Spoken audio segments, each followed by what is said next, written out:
tried to kill Dr. Forbes at the inn last night? No. Don't keep lying to me. For years, I worked to change your appearance, make you talk. Get you in danger, all I've done for the sake of your stupid animal jealousy. It was the same criminal who tried to kill you at the inn. But why should anyone want to kill Larry? Where's Noel? You surely don't suspect him.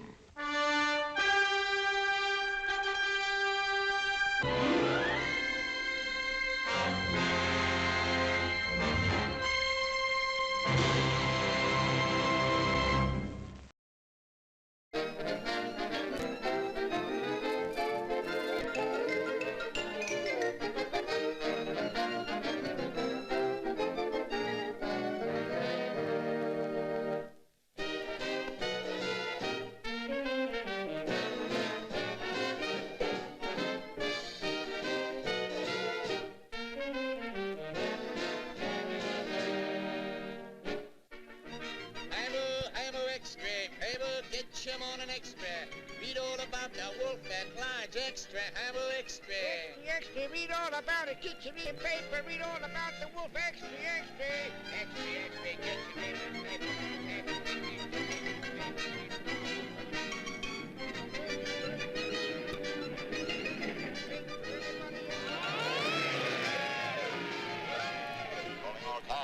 Calling all cars, be on the lookout for a wolf who looks like a wolf. He might be the wolf who's out wolfing, that is all.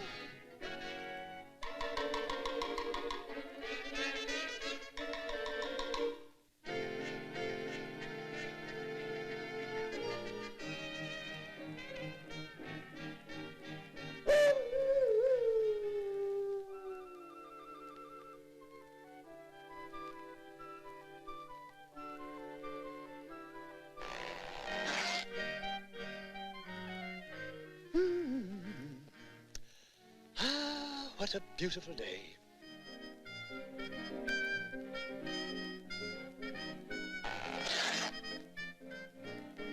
Wonderful day.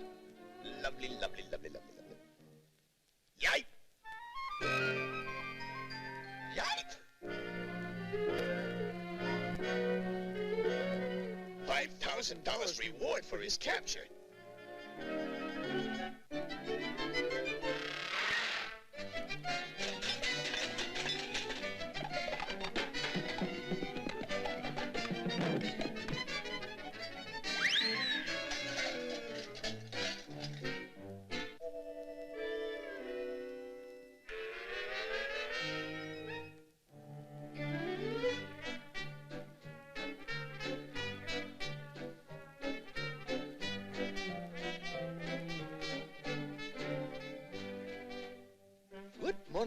Good morning. Lovely day. Yes, indeedy. Pleasant chat.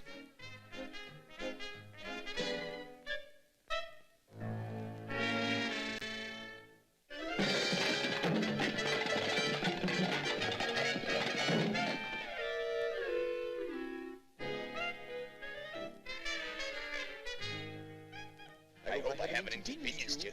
Not at all, not at all. Good day, sir.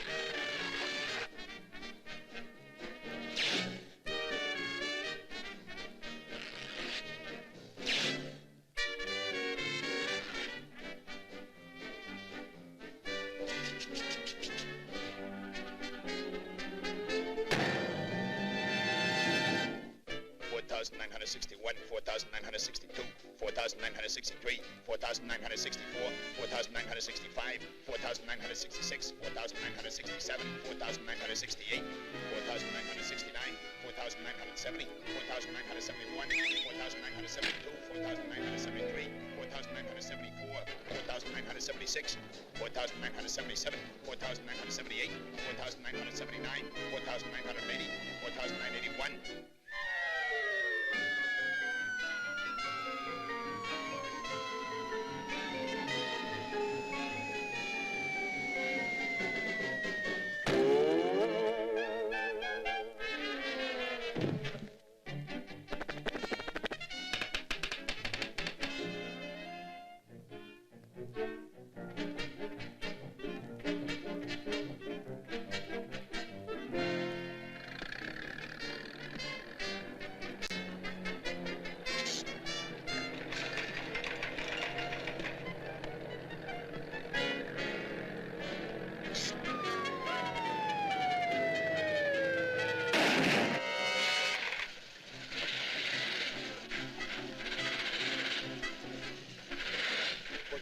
$4,961, 4,962, 4,963, 4,964, 4,965, 4,966, 4,967.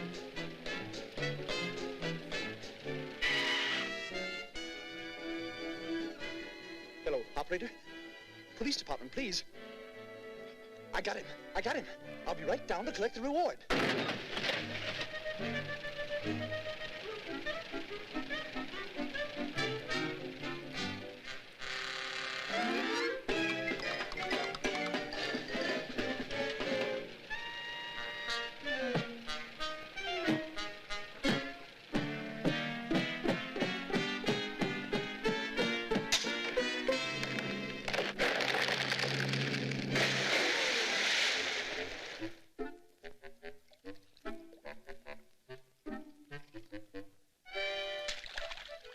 I hope I haven't inconvenienced you. Not at all, not at all. Good day, sir. You crook, you criminal. I'm gonna bring you to justice and collect a $5,000 reward. And don't try to get away. Come on, get going.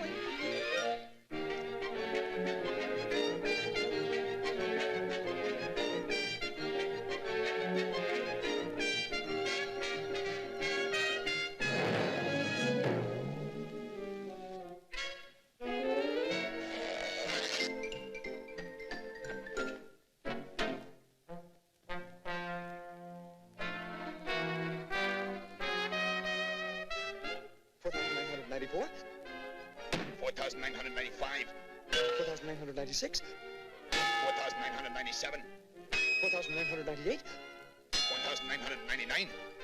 5,000.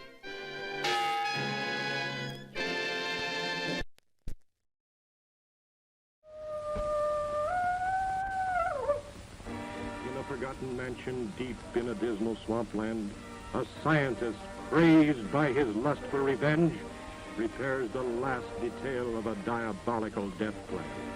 A few moments ago, Pedro was a man, a harmless, good-natured man. Look at him now. He's no longer human. He's a wolf, snarling, ferocious, lusting for the kill. The beast strikes swiftly, the first of 4 violent, fiendish murders. Into this crime-ridden situation, a reporter finds the biggest story of his career. What should make a gory enough story for your paper? This is more than just a story to me. He was my friend. Joined by the girl he loves, these two follow the gruesome trail of the mad monster. Every lead proves false. Then, one night, a strange, ominous power draws this girl to a rendezvous with death.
Good evening, goblins and ghouls, and welcome to the Friday Night Scream Stream. I'm your host, Spakenstein, joined as always by my very good friend, Mr. Evan Sink. Hello. Oh, you're doing a little Frank. I'm Frank Gallop tonight. You're Frank Gallop tonight. We're galloping into Friday. We're galloping into the weekend, you could say. We are very swiftly paced into the weekend. I more like it. I mean, we're being launched against our will into the weekend. Yeah, if you're not ready for it, it's too late. It's already here. There's no turning back now. Yeah, hey, but most of you, I know, you're happy to be here. It's the weekend. And it's Cinco. And it is Cinco. So happy Cinco de Mayo, everyone. I hope that you're celebrating appropriately and responsibly. Again, I've already harped on it before. I tried to find an appropriately themed movie for tonight. Unfortunately, the perfect movie, which is also a Poverty Row horror movie with the same lead actor, unfortunately, it's not public domain, despite what some sources might say. So, I had the perfect Cinco de Mayo public domain horror movie, and unfortunately, do you want to share that, or do you want to? So, if anyone maybe wants to watch it on their own, if you want to tonight, you want to go watch The Flying Serpent. It's actually a pretty decent Poverty Row monster movie.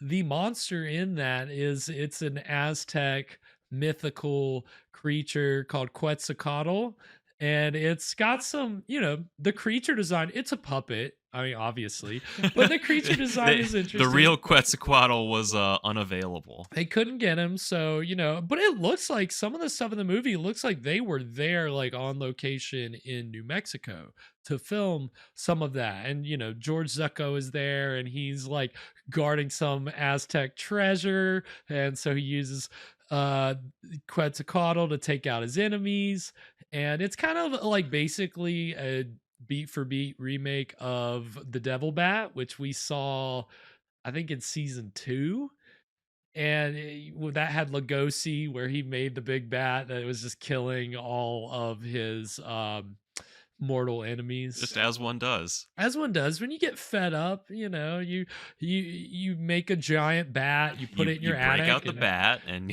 you let it go to work. And in that case, Lugosi had to have a special perfume. So if you don't have that, it might be kind of hard. I can't remember. Oh, with like in The Flying Serpent, it's George Zucco leaves a feather at his victims. Oh, great. And somehow the feather draws Quetzalcoatl to the intended victim. It's getting all its feathers back. It's got the feather wings. Maybe that's the logic there. I'm not quite sure, but it is an interesting film. So yeah, if you're looking for something a little more on brand that's not public domain, you can go check out The Flying Serpent. But tonight we've got a nice little treat in store for you that not Cinco de Mayo or related to Mexico or anything in any way, but both movies have George Zucco. And so that's what we've got for you tonight is a George Zucco whodunit entitled The Black Raven. And this is more of an old dark house whodunit than a straight up horror film. It's got, obviously, like I said, George Zucco, who's one of the like second, or maybe depending on what some people would say, third tier horror movie bad guys. Of course, top tier is Lugosi and Karloff, and then but we've seen Zucco a couple of times, haven't we? We have seen 5 George Zucco movies. Oh gosh, yeah, we've seen a few. We've seen a few. So to kind of give you a little refresher now, just real quick, we've seen George Zucco in The Mad Monster, which we just saw the trailer for, where he played the deranged doctor who turns his servant into a wolf man. Fun movie. Really fun movie. The whole trailer just spoils it for you, as Evan pointed out to me. It's kind of a highlight reel. Yeah, pretty much. Essentially, I think it was a re-release trailer. They weren't worried about spoiling it. He was in Fog Island. Remember, he picked his nose in Fog Island. I've never seen an actor pull that off. In the middle of a big speech, he's giving a big speech to a room full of people, and it was really beautiful. It was really something to see. So. That was another one. We also it's our lost episode, but we watched him in Voodoo Man. He was the guy who ran the gas station, but was also presiding over the rituals. And then let's see, was that 3? And then we saw him in Dead Men Walk, where he played the vampire and his twin brother. That was cool. That was a dual role for Zucco. That was another neat one. Did that one also end in a fire?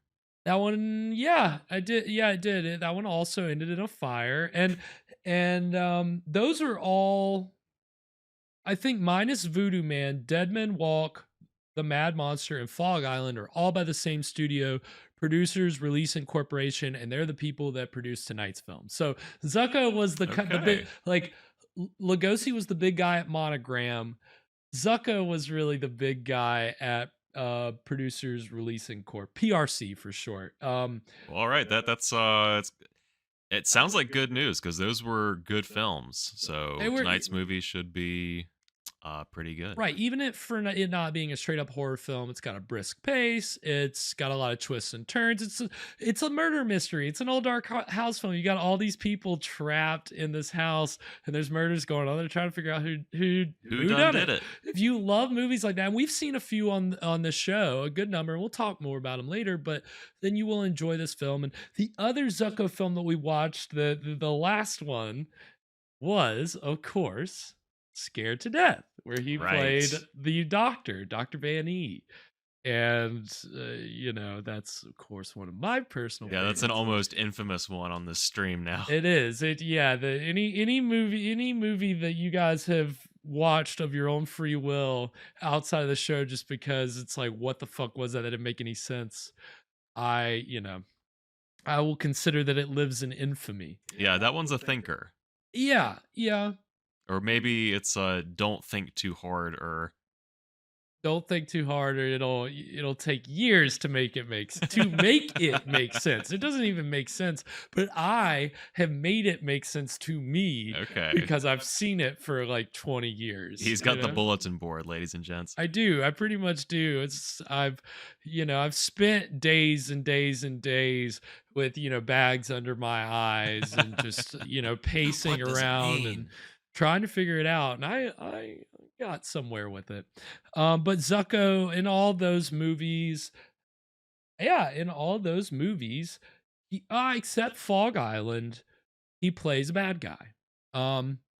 Tonight's film, he's more of an anti-hero. He's not he's not the villain, but he's not necessarily on the side of good and the law. He's kind of a criminal operator. So that's the other thing that kind of mixes in tonight's movies, a little bit of crime. So it's going to be a lot of fun, and there's a lot of cast and crew connections to other movies we watched on the stream. So we'll talk about all those, and we'll have a lot of fun with that. So very excited for The Black Raven. As always, Evan brings us a wonderful cocktail to pair with the evening's film and a little segment which we call... What were you drinking? What are we drinking tonight, Evan? Well, tonight we're drinking a cocktail that's also called the Black Raven. Don't I love it when my job is easy? Wasn't it like that last week? You had the Bloodlust cocktail. Yeah. I'm hoping we can keep this going. Maybe the rest of the season at least. Get a nice combo going. Yeah. The Black Raven is made with equal parts Jägermeister, spiced rum, black food coloring, and the recipe does call for silver cake shimmer. It's, I guess, just like edible glitter. I didn't find any of that, unfortunately, so we're just going with will be a little less sparkly, unfortunately. Oh, god damn it, Evan. You just ruined the whole night. Not to dull things here on the stream, but since Wednesday, I have been so excited for my sparkly drink. Right. Well, it's still we've got some black food coloring, which makes this kind of interesting to look at. Very interesting. So of course that's all shaken and strained. And then we're gonna top this with some Coca-Cola. Very nice. And we've got a maraschino cherry garnish. It looks very good from here. It looks like a real treat. So I'm very excited for this. It's give it a little carbonation. Now it's really sparkling. Yeah. So it I feel like you're mixing the black food coloring with the, black cola. Oh my god, it makes it look a little green. It is, yeah. It's you can't see it like super well on the camera, but it does look a little green. It's a little sludgy in a good way. It smells delicious. Well, all right, so I think most of the rum's down at the bottom, so this is probably just gonna be mostly Coke, but we'll give it a try perfect. anyhow. Right. The Black Raven. Cheers. Cheers.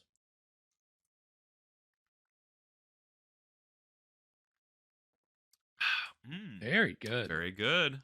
Very good. Very good. It's almost just like a vanilla Coke. It kind of is. Yeah, I think that's that spiced rum. It's definitely the like spiced rum. It's like a rum and Coke, but it's like a vanilla rum and Coke. Definitely a vanilla. Or rum and vanilla Coke, I guess. And it's got Jaeger in it too, right? It does, yeah. And that's I thought that the Jaeger might come out a little more. Like I'm not getting a ton of that. No, nothing too crazy. It's not. But that's really good. That is delicious. I really enjoy that. I mean that's gonna be a nice, easy drink and plentiful. Plenty of drink here. Plenty to drink on. Very excited. Yes, thank you, Evan, for this wonderful Black Raven cocktail. I think it's going to fit the movie nicely. And I mean, again, this is just a fun movie. It's easy to. I saw this for the first time, I guess, like a year ago, maybe a little over a year ago. This wasn't one that I like grew up on and am a champion of. This is one I just saw within the past year, and I. So we know that nostalgia is not in the equation on this. Nostalgia is not in the equation on this. When I say that I enjoyed this and that it was fun, I'm speaking from having just seen it recently, like for the first time, and actually being surprised how much I enjoyed it. Not expecting much from it, and like, oh, okay, that was fun. That was just a fun movie. Because again, it's an old Dark House movie, so you're gonna have comic relief, and the comic relief in this case is played by Glenn Strange, who the name might not sound familiar, but a little strange. Or strange, you might say. Yes, you might say that, Evan. Yes, but he played Frankenstein's monster in the last 3 Frankenstein films at Universal. In the 40s, House of Frankenstein, House of Dracula, in Abbott and Costello Meet Frankenstein, and this is actually him right here as Frankenstein. This is not Carlos. He's right there. He's right here. So this is Glenn. Yeah, there we go. This is Glenn Strange right here. And so, but he's playing the comic relief. The other movie that we've seen him in on our show is The Mad Monster, where he played. Pedro or Petrol, I don't know, something like that. And he's the servant who gets turned into a wolf man. And that was in 1942, and that was a year before tonight's film.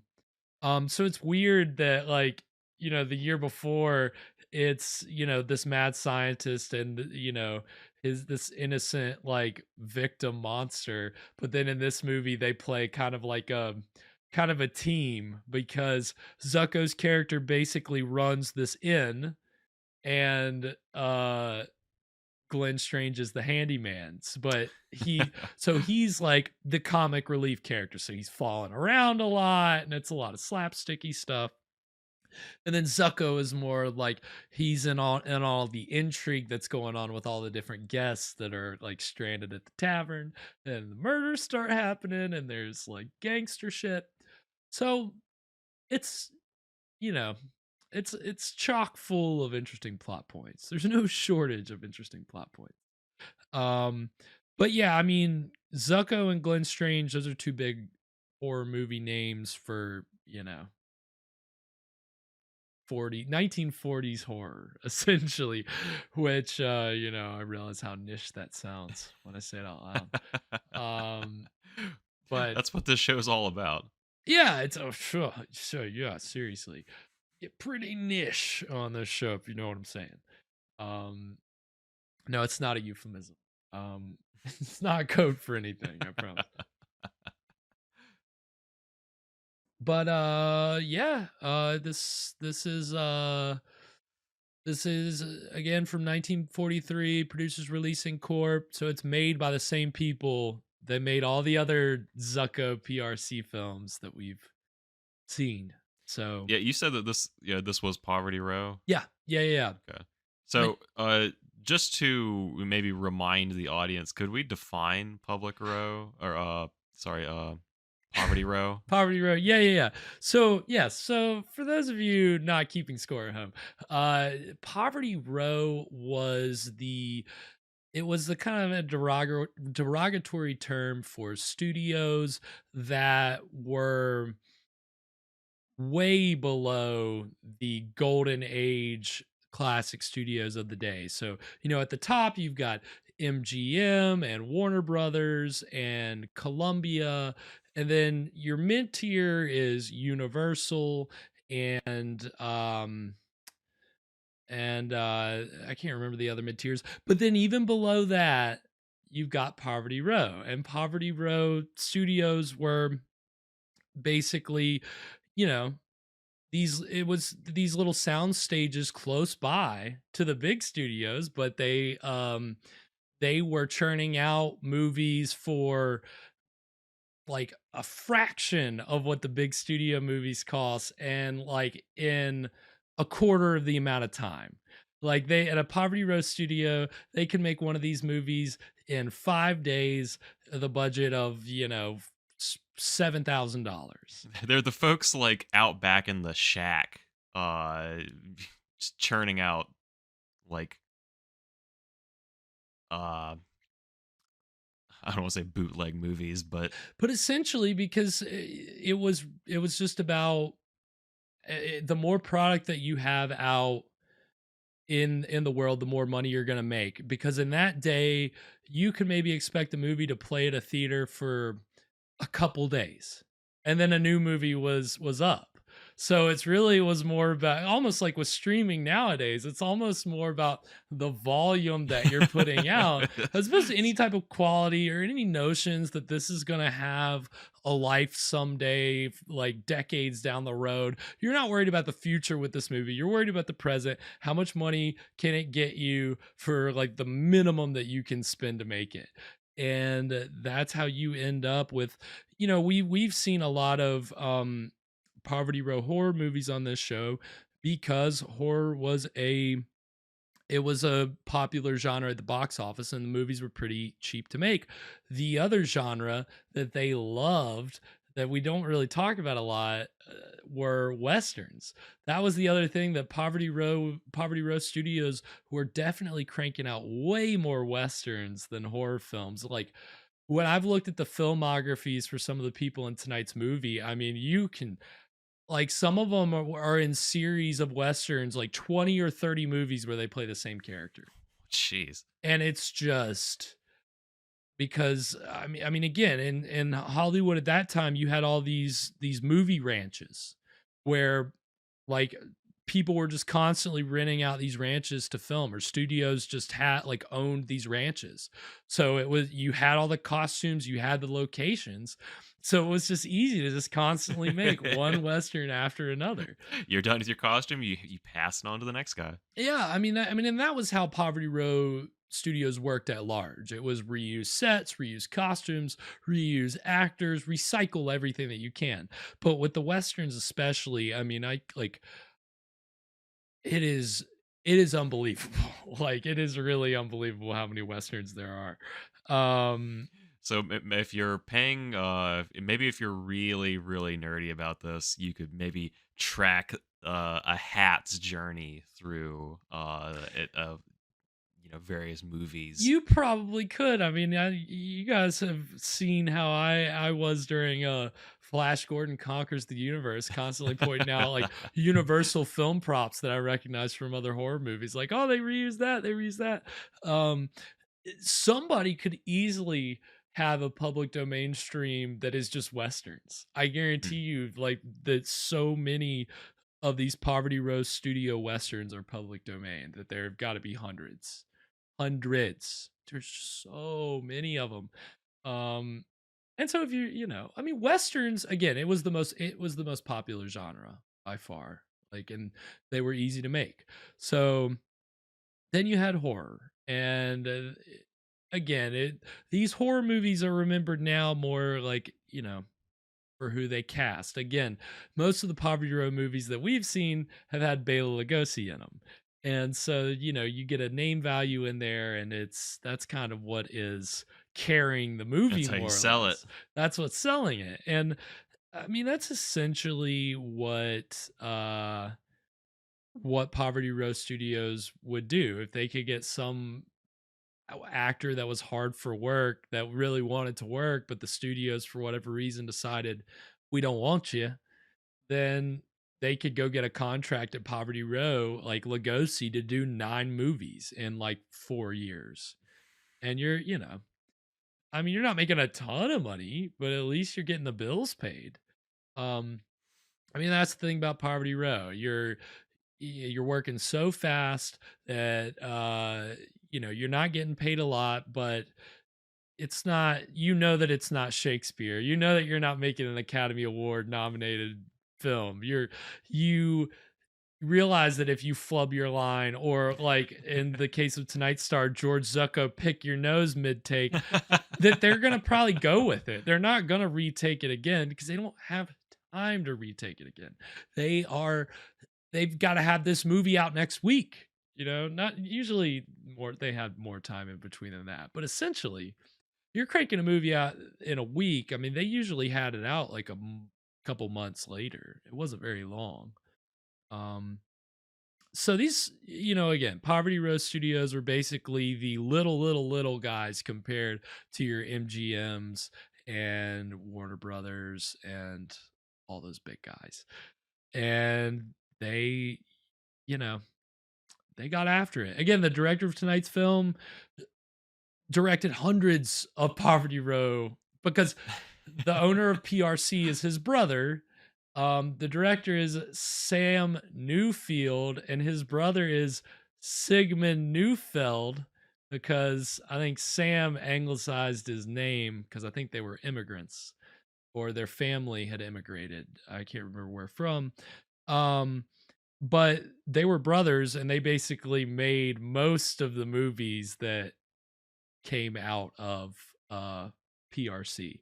Incredible. It's a different movie every week. Pretty much. I mean, yeah, no problem going from one to the next. You're not getting hung up on trying to make some deep, technically perfect film. It is, all right, we got to have this one done so I can do this next one and this next one. So I guarantee a certain amount of money's coming in and I can pay my electric bill. Pay the studio's electric bill. I don't even think PRC had heat. I'm pretty sure in one of these books, I'm pretty sure that they, like, one of the actresses was complaining about how cold the sound stages, the sets would always be. Oh, it's California. Oh, sunny we California. Don't need we don't need. I mean, yeah. This was not the lap of luxury and movie stardom that you're getting at the big studios. This is crank it out, get your paycheck, and be happy that you're working at all. And most of these people were. I mean, again, this is George Zucco's like only lead kind of heroic role that he ever played in his career. He played some good guys every now and then, you know, again in Fog Island, but in Fog Island he gets killed like about a little before halfway in, I think. He's not even in the whole thing. Here, he's the guy. So this is an opportunity for Zucco to be the star. It's Zucco's time to shine. With a name like Zucco, he has to be good. He's good. He's always good. All right. Well, anything before we get into it tonight, Evan? I'm ready. All Ready right. for the Zucco hour. Well, then we are going to get into the exciting beginning of The Black Raven right now.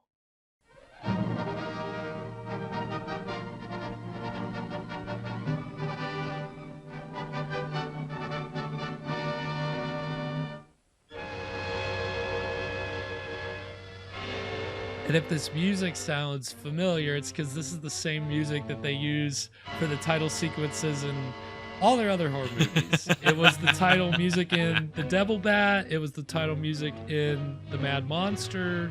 Pretty sure it's the title music in Dead Men Walk. What were we just saying about recycling? Big time. And yeah, basically a lot of these people worked on a lot of the other horror movies that we've already seen on this show, public domain horror or Poverty Row horror movies. The screenwriter Fred Mighton wrote The Mad Monster and Dead Men Walk. Alias the Raven. And this is the only time I think in a Poverty Row movie that you're gonna see them do the. Yeah, they don't usually do No, this. they don't. And a lot of mainstream movies didn't do it at the time. Only really big movies did this, so it's kind of a funny choice. Shot, reverse shot.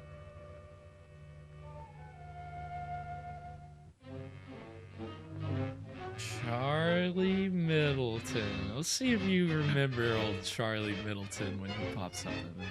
I like it wasn't the sheriff, it's just sheriff. So I think that's just his name. Yep. Mama named me. Isn't that's a fucking show? Me, Deputy Sheriff. I think that's a Adult Swim show. Mama named me Sheriff or something like that. Some bullshit.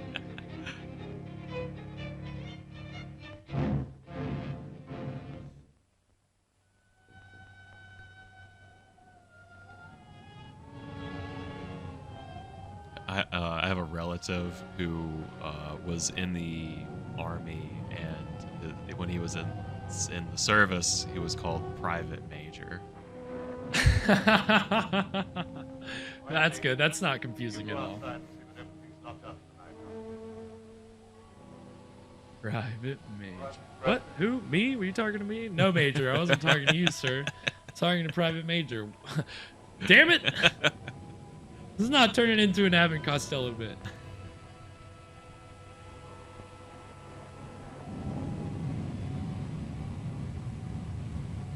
Oh my gosh. Yeah, that's quite the storm. That's why you call it an old dark house movie, because it's on a dark and stormy night. Right.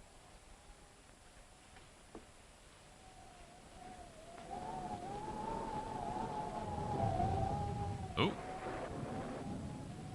I mean, business. Yeah, this is fast. We've already got a gun. Stay where you are and keep your trap shut.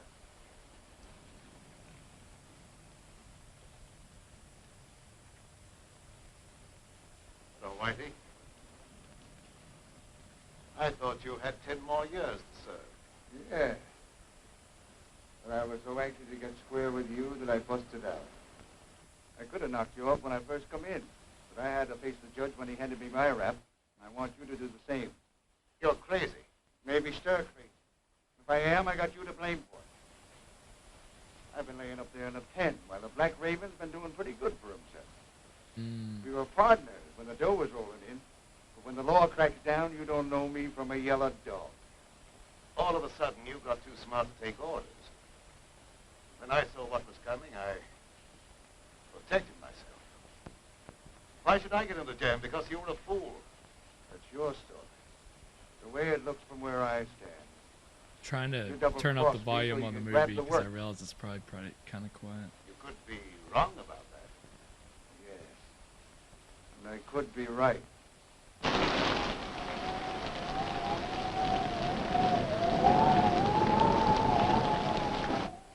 You weren't satisfied with a 50% cut.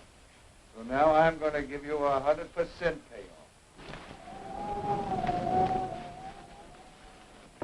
Got him. Andy, come here, quick. All right, go easy, man. Don't break his neck. I wanted to make sure I had him. No doubt about that. He don't know his own strength. We'll take him to my room. Bring him along. Put him in that chair.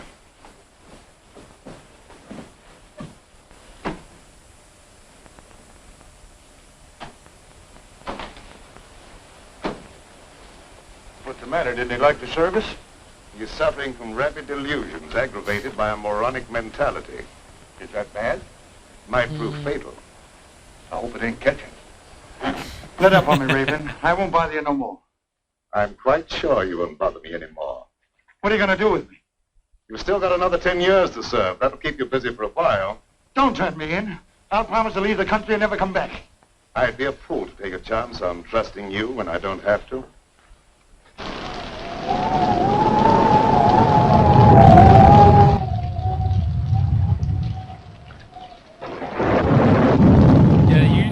I cannot even begin to explain how much they must have sprung for this rain machine. I mean, this is Yeah, this this is big, fancy. big budget for PRC.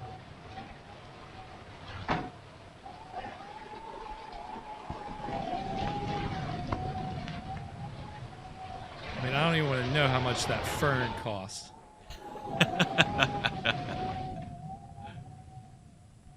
I'm sure that they were not happy about spending so much money to make that look so good.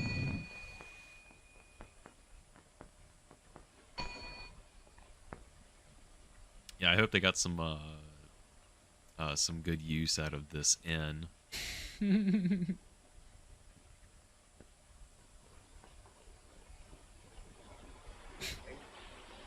I'm told you can slip a hot guy across the Canadian border. I don't think I know you. I'm Mike Bardoni. You're the Black Raven. I have that must put my car away. Andy? No. Oh, I'd like to dry up sometime tonight. Maybe you'd like to see today's paper.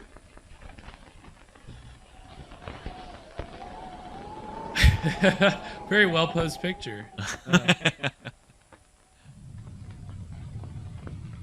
He looks like he's sitting for a portrait. Register, please. I don't think so. I'm in a hurry to get across the border. It's liable to rain all night. You may as well be comfortable. Well, maybe I'd better.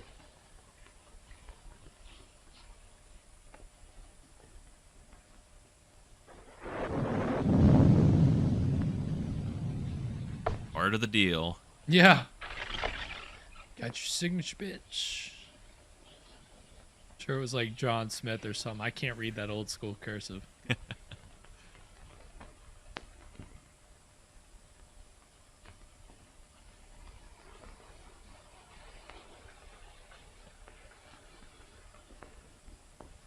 Mike Bardoni, the big shot. In solid with the state organization. Taking the underground to Canada. What's the answer?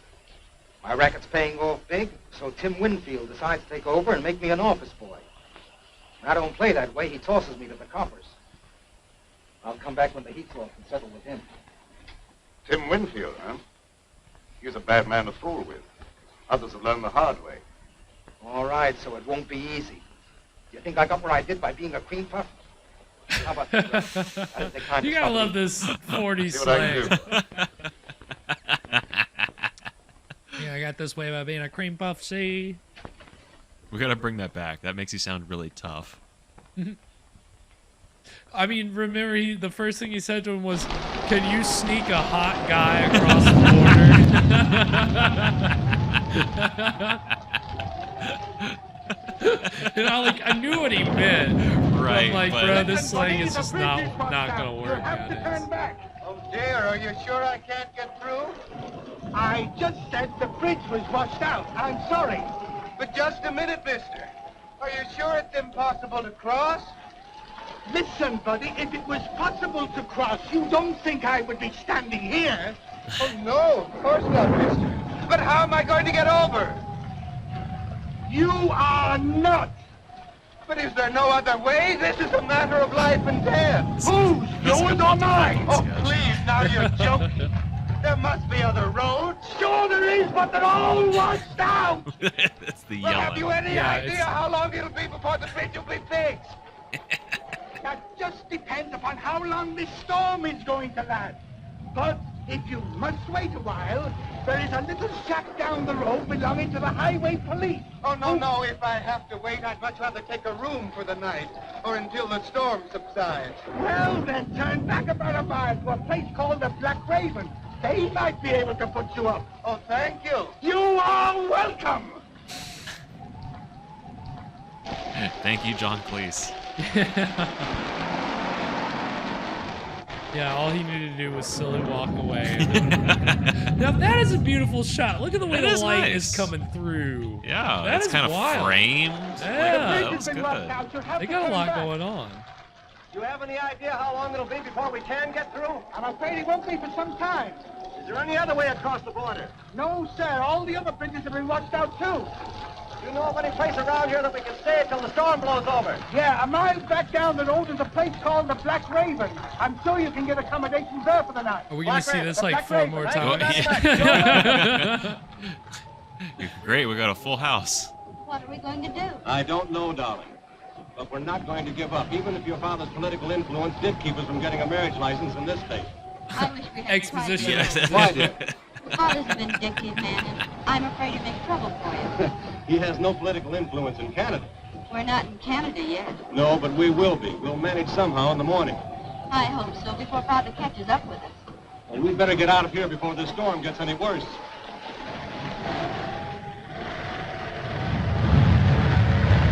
God, that behemoth trying to back that up and get that out of like a fucking muddy ass. There's rainy- no way. In that would rain, be you would get stuck immediately. horrible.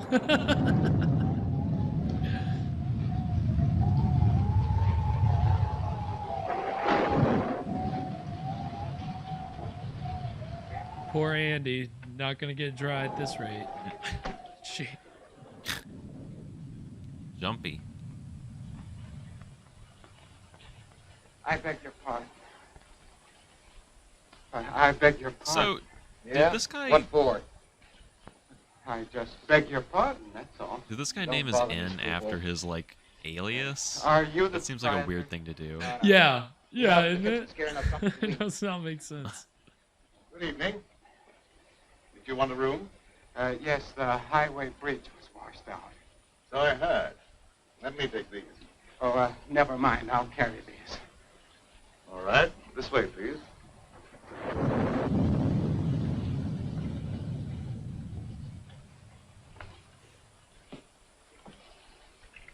Your register, please. Has he got his register on some kind of square lazy Susan? It's kind of cool. It's kind of cool. It's like they've got the tablet that spins around now. Oh, yeah, exactly. Going to Canada? Yes, I thought I'd spend my vacation up there. Excuse me. Ooh. Mm. Oh. Ooh. Why don't you watch Criminal what you're doing? minds think Sorry, alike. pal. I hope I didn't break your bottle of cologne. I'll show you up your room.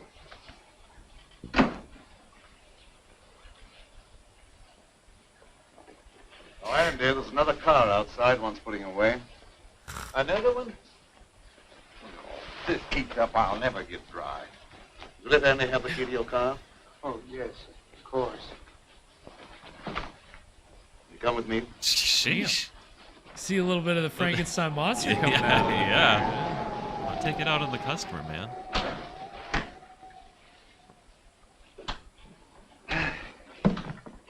Nasty weather for traveling. I consider that an understatement. The bridge is washed out, you know.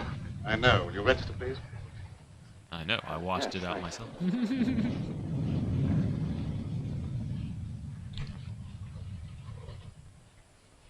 I can't read any of these names. Yeah, I do see a John Smith.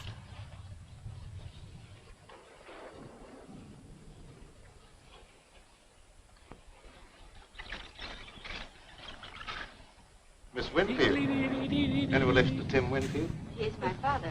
You know him. PRC never puts that kind of attention to detail on You the see, sound we lack effects. his blessing. That's why we're planning on being married across the border. I can well understand that.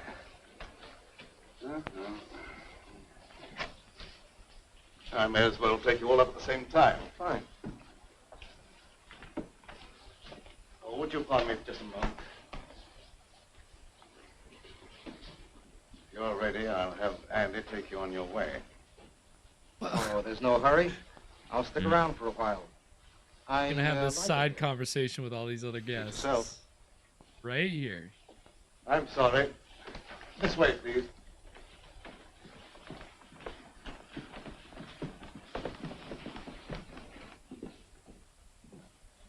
Go get that money. Go get that money. He's only got eyes for the money.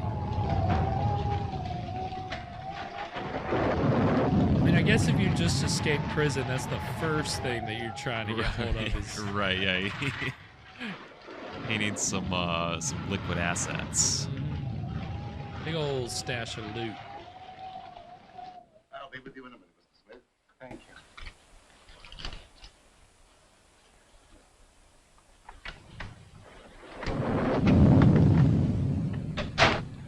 I hope you'll find this room comfortable, Miss Winfield. It's very nice, thank you.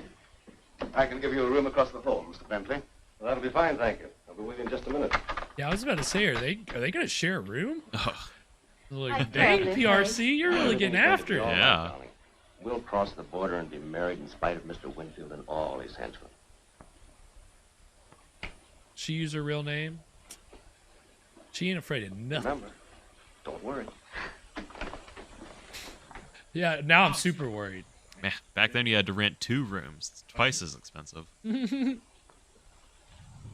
No, we can't sleep together. Are you crazy? Separate rooms, obviously.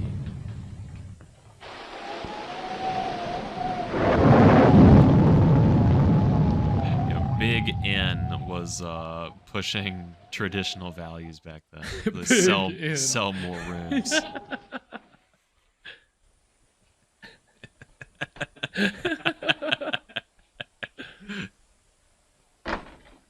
Thanks for following me up here, Tim.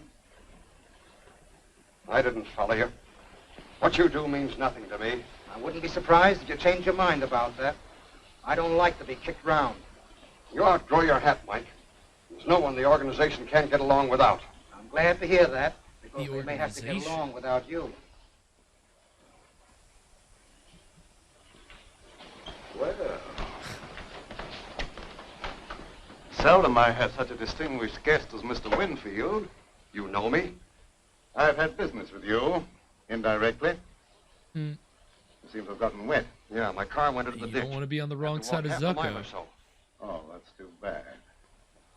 Put on this robe of mine, why don't you, while your coat dries? Thanks. That may help me from catching cold. Are those black ravens on the mantle? Oh, was What that? business did you have with me That's what he needs. indirectly? I don't think you'll be interested in talking about that now. Excuse me while I get a jacket for myself. Oh, okay. I just... Nice little tie. I don't want to spoil anything, but...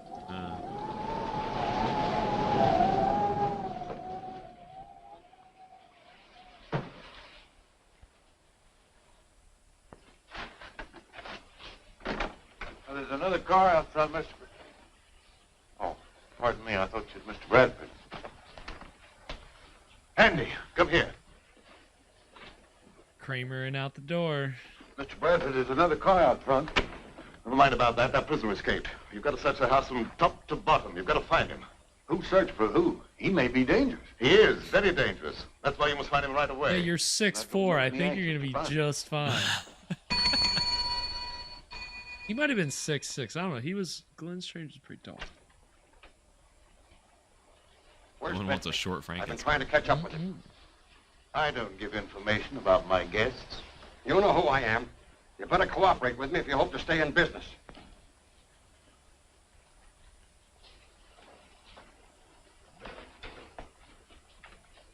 I warned you to stay away from my daughter, and you brought her here. That's right. But as soon as we reach Canada, we're going to be married. You'll never get to Canada. Look here, Mr. Winfield. Lee and I love each other. Not even you can stop us. Oh! Oh, Damn, wow. he must be really strong. Man, Yeah, he's had some jeez. force behind A him. lot of people have felt that same way about me, but I'm still very much alive. And that is going to take us to our first break. Oh, did everybody feel that slap? Yeah, I hope you. I felt it. I definitely felt it over here. I mean, obviously there was a lot of force in that. I mean, it sent the guy flying Yeah, all the way flew to into the wall. right into the wall. I mean, again, back in those days, you had to know how to slap with a great deal of force because punching was just considered very uncouth back then. So, you had to be able to deliver a lot of power with a backhand. And I mean, obviously that guy mastered it. I mean, he's, I love it. I love a good slap. I mean, that was That's that was pretty ridiculous. That was a lot of fun. You gotta love the 40s back when slapping somebody was like considered really badass. I mean, shit. Well, like, I mean, what a way to really like just put somebody in their place. Like if it's one thing if you get punched out, obviously that's super aggressive, but like if you get I would just be like I'd be very taken aback if I was slapped like that. We're saying all this and we have a very recent example. Oh, well, yeah, of course. and so it's funny, like I said, like slapping was, big back then. And I'm like, I think we all learned about the power of a slap a couple of years ago. How could we forget? It's, just a lot of power in a slap. It doesn't have to be a punch to be brutal. And it doesn't have to send somebody flying against a wall either. It sends a message. It sends a very clear message. And that certainly did. But that was the first third of the Black Ravens. Yeah, we've got all of our players, maybe? Yeah.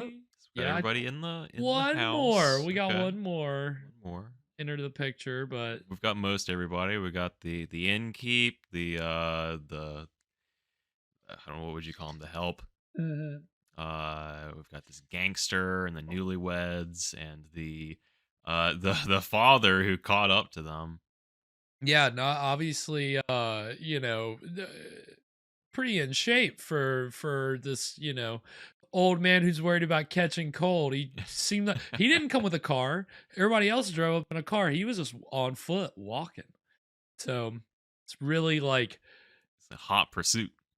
seriously hunting down his daughter. Doesn't matter if he's wearing holes in his shoes. Obviously, this is a rich man. He can afford another pair of shoes, but that's another. Yeah, and we've got this nervous guy with a bag full of cash. Yeah, that's a fun little plot element, isn't it? I mean, Yeah, I like that. obviously, any kind of stash of cash is always like a fun little like staking point, like, Yeah. oh God, like there's this money, everybody wants it. Who's gonna get it? I mean, especially when we've got a literal gangster in the house. Gangster / escaped convict, I believe. Or wait, did he escape prison or did he just like escape a job? Because there was that I'm not sure. newspaper headline. I couldn't remember if he had escaped prison or just got away from a holdup or something. But obviously a dangerous gangster who's got his eyes on that money. Yeah, so we've got a lot of pieces in motion here. Yeah, I mean, and it's kind of weird for. I mean, again, our other Poverty Row horror movies They're are usually pretty simple. yeah, they're pretty straightforward. But this is like obviously laid a lot of groundwork. There's been a lot of setup. Yeah, so everybody pay attention because I mean I think I can kind of we can maybe guess where some of this might go. And I would say that you can expect this to, even though they're giving you a lot of pieces, they are setting up a lot of stuff that they will pay off. This isn't like Scared to Death where there's all this confusing stuff that by the end of it still doesn't make sense. They set up a bunch of stuff and none of it really seems to matter. And none of it connects or is cohesive at all. No, this is not like that. This actually everything that's being set up right now does crossover with other things, overlap with things, and pay off in big ways. And we don't get that a lot with these Poverty Row horror movies. Usually it's just like, okay, here's the mad scientist, here's his monster menacing thing. Now he's sicking it on all these people, and there's some newspaper reporter or young, young, I mean, usually it's just some romantic hero. It's always they're never charismatic characters. No, it's never... like a 40s Ken doll. Yeah, essentially. That's how all these leading men usually are in these poverty or horror movies that we've watched. They're not very consequential. You're watching it for the villain. But obviously here you've just got the monster factor. Mm-hmm. You're definitely watching it for the monster factor, usually with titles like The Devil Bat and The Mad Monster. They better be delivering on it, and they do. The real monster was man the whole time.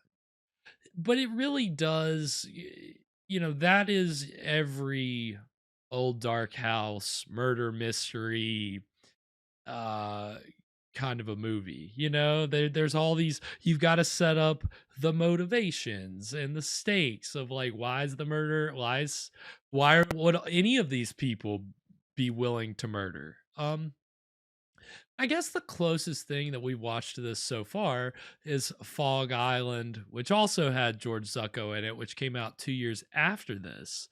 Because I mean, that wasn't really a whodunit. Like, all those people were bad in that movie. More of a who didn't. Yeah, that was really a who didn't, because everybody was up to something shady in that movie. Everybody was a murderer in some way. And there wasn't really a monster or anything. There were all these threads that they had to set up. And that, I think we enjoyed Fog Island for what it is. I thought it was a pretty fun movie. Yeah, it was fun. It was definitely, all these rich people in a house, like, I don't know. It was a little stagey. Even this, I don't know what it is about this movie, but even I'm noticing like the camera work seems to be a little more dynamic than usual. Again, we had like a tracking shot that I thought was like, whoa. Yeah, you don't usually see that. They've had a few like weird tracking shots and shots where they're panning or they're just doing things where they're covering a lot more than they normally would. And then you have shots like the stuff with the rain and the way they had the light going like through the trees. Yeah, those that was pretty good. Shots. They don't normally do put that kind of artistry into those sides of the camera, like behind the camera that way. It's usually just very static and very stagey, and they're doing something a little different here. So yeah, we might not even get that one bush in this Poverty Row film. Might not. We might have already had it. I think, didn't we have somebody in a bush? I don't know. What? We'll see. Well, I think we can always expect to see that same bush. That same bush. It never fails to make a cameo appearance. It's got to. It co-starred with George Zucco over 20 times. That bush got top billing. Yeah, it's the only time. Every other time he was uncredited, but that one time. And again, like I said earlier, this is one of the few times that George Zucco got top billing in a heroic role. I mean, I think in the Mad Monster and Dead Men Walk, he was top billed because obviously he's the guy, he's the mad scientist or he's the vampire. So these Poverty Row movies were his time to shine, and he didn't really, in any studio movies he was in, it was usually kind of small parts. He played dignified people or authority figures, but he didn't really get any big roles in the studio system. And so you want leading roles, you go to Poverty Row. And he did it's kind of crazy because I mean, like I talked about earlier too, you have the tiers of horror stars at this time. You have Karloff, Lugosi, Chaney, and then maybe, I don't know, people probably get mad if I say I put Peter Lorre maybe on a little bit lower of a tier. But you have this lower tier, Peter Lorre. I mean, you put Chaney there if you want. If you want to really, say that Lugosi and Karloff are so much better than Lon Chaney, then you could put Lon Chaney, Peter Lorre, some other people in the middle row.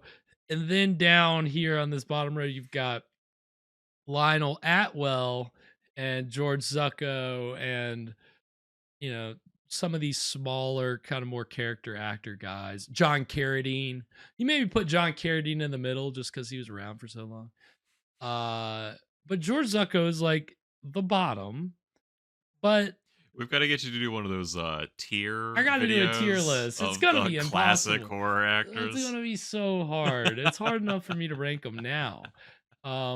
I couldn't imagine doing a definitive tier list. I would have to constantly revise it. I had to make a revision video every couple months. I changed my mind again. I just realized I was really wrong. I've been up all night thinking about this. I just couldn't get it out of my mind. And I just want to go on the record. I'm going on the record stating that I was wrong.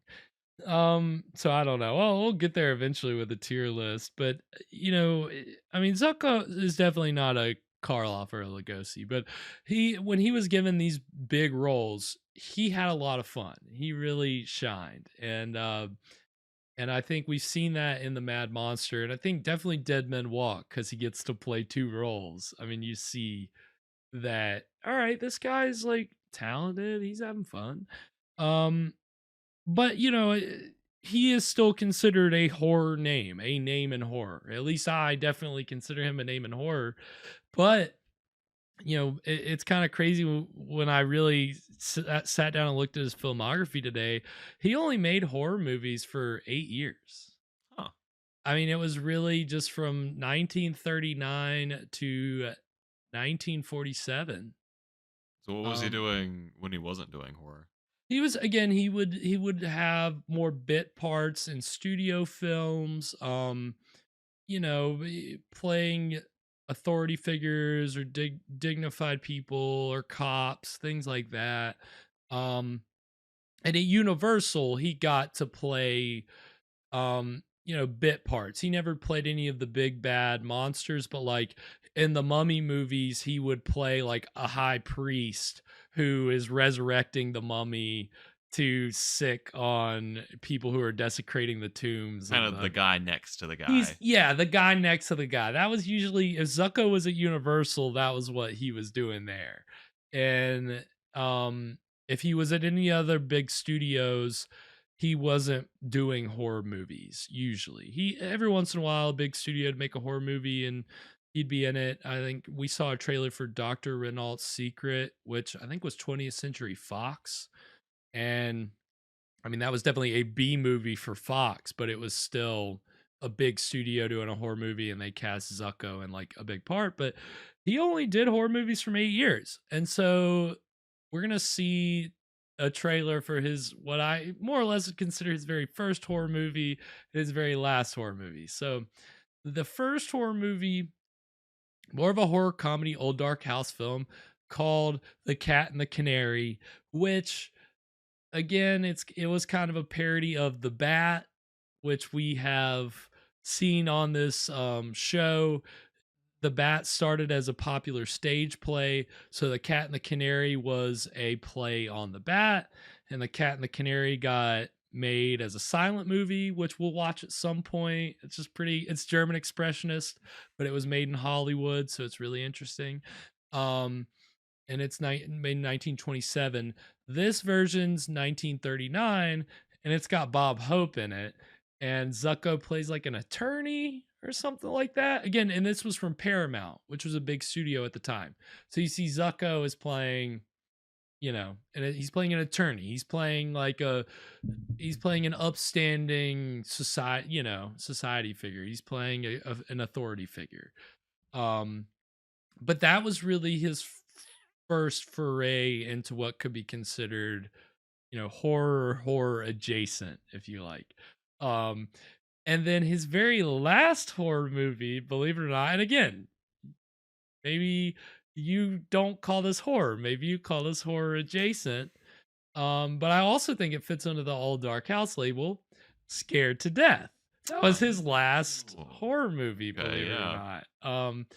And Scared to Death, again, I'd call it an All Dark House movie. It doesn't have a single exterior shot or a shot of a house at all. All the shots that you see from outside are from it's inside the house looking out at the bush that we've seen a billion times, or looking out a window, but you never see an exterior shot of the house or an exterior shot of any other thing in the movie.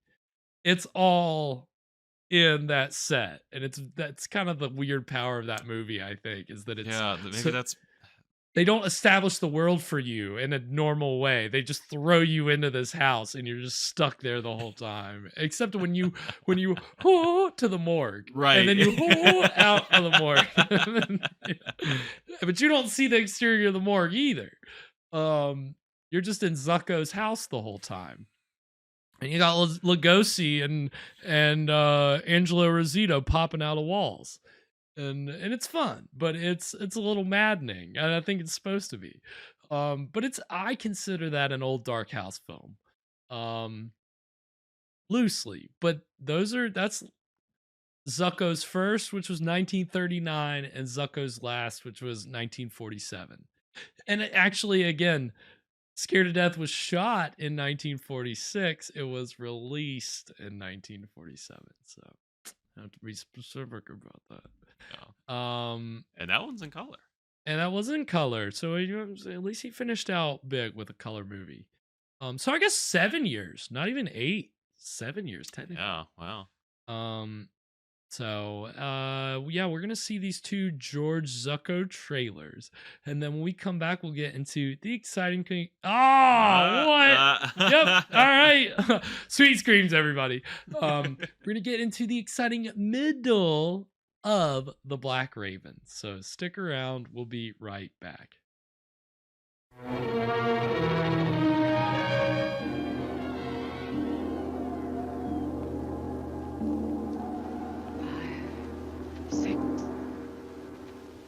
Has come again.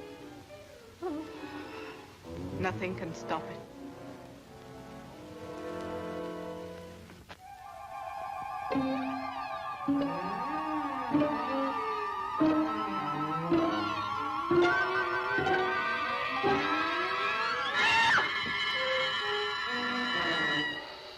You want to go first? Yeah. No, certainly not. Ladies always go first. Oh, thanks. Watch that step. Watch it.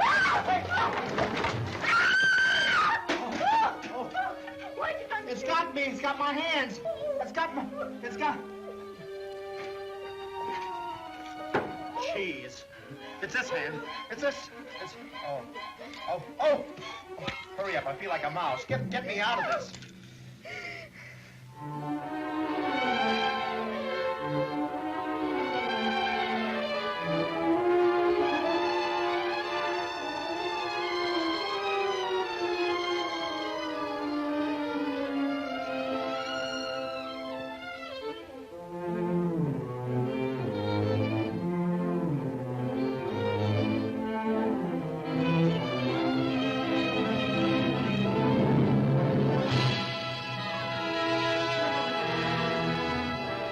event that the heir hereinafter named should prove to be of unsound mind, or if said heir should become insane or should meet death within a month of inheriting, then my estate is to be given to the person whose name is contained in envelope number 2.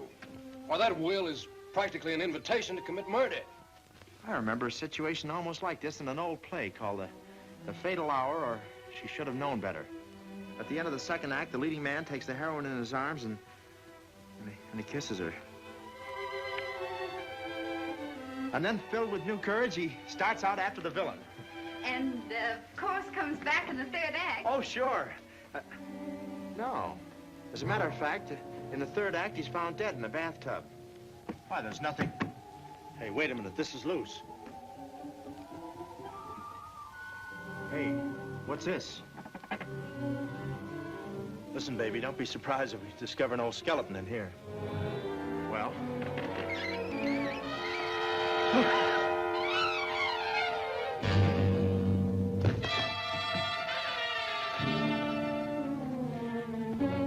Joyce! Joyce!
You're not unaware of my position in this house.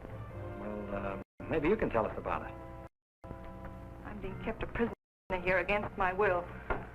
I'm alone and friendless. They're trying to destroy my mind, Mr. Lee. By innuendo and indirection, they're trying to make me believe I've done something dreadful in the past. Perhaps I can explain, Mr. Lee. We don't believe there's anything wrong with Laura now. But we are sure something will happen to her mind if she continues to live under this strain. Just as I told you, they're behind it. Can't I make that clear to you? They spend all their time trying to terrify me. He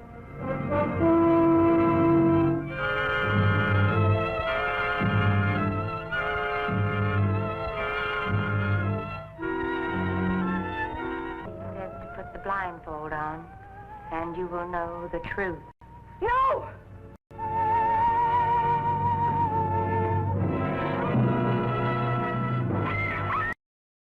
And we are back. So that was the trailers for The Cat and the Canary and Scared to Death, which again, two of Zucco's horror movies. And it is again, those are both horror adjacent, I guess. If you don't want to give them full on horror cred, I understand. I mean, The Cat and the Canary certainly is meant to be like a spoof of murder mysteries and horror movies and all that stuff. I mean, they're like, you could see in the trailer there, they're talking about, oh, well, the plot usually, it's very, I mean, again, for its time, it's pretty, of innovative's the right word, but to be meta in any kind of way about your plot, I guess, it's funny. I now that I really think about it, we did get a movie on this show that was pretty meta about that kind of a plot, and that was The Ghost Walks, which I don't know if you remember that one, Evan. Yeah, but yeah. that ended up having more of a kind of a layered, complex plot than you would first expect. And it had a fun, kind of a fun twist, fun series of twists. And it was definitely making fun of the conventions of these kinds of stories. So obviously that is a popular route to go with mysteries. Make it fun, make it a comedy. And tonight's movie isn't necessarily, I wouldn't call it a mystery comedy, but obviously I would say a mystery with comic relief. It's become apparent so far. Glenn Strange just repeating the same line over and over again. It's I still wish funny. I could get dry. All right. We'll see how much more use he can get out of that line. Hopefully we're done with Cars coming in, but I do know that we are expecting one more character. And again, I'll be interested to see if you can place the actor, Evan. Okay. It's very, very, very, we're very familiar with this person. Yeah, anything before we get into the exciting middle of The Black Raven? Well, we don't have our body yet for our whodunit, so not yet. Yeah, that's got to be coming. It's definitely, I think who's it gonna be? I think we can expect it very soon. Start hedging your bets. Who's going to be? There might be more than one body. Okay. So but I hesitate to say the phrase "who's going to be the first to die." But hedge your bets. Who's going to be the first to die? And if there's just one person that dies, then don't get mad at me because I teased that maybe more than one person was going to die.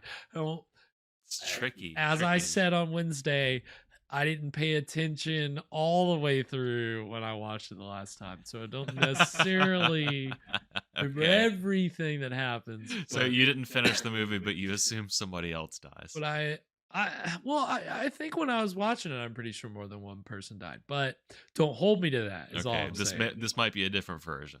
It might be. It might be. So just be prepared for that. Well, all right. Then we are going to go ahead and get into the exciting middle of The Black Raven right now. Be reconciled. But I won't take that, not even from her father. You'll take more than that. I haven't even started on you. Lee isn't quite 21. And I'm going to have you looked a little prosecuted for flabbergasted there. Just I'll sit make sure you back get the and limit. take it all in. Don't stand around there. Do what I told you. Yes, sir.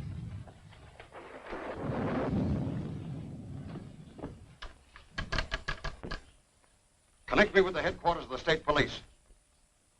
That's what I said, the state police.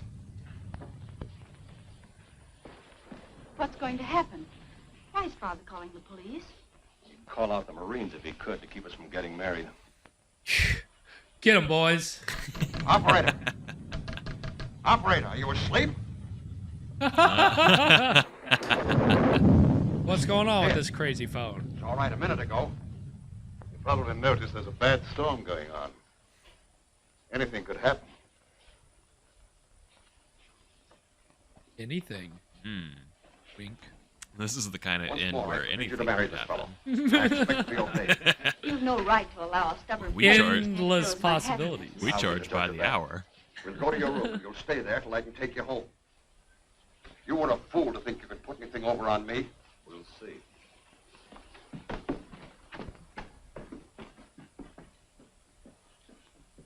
You fool.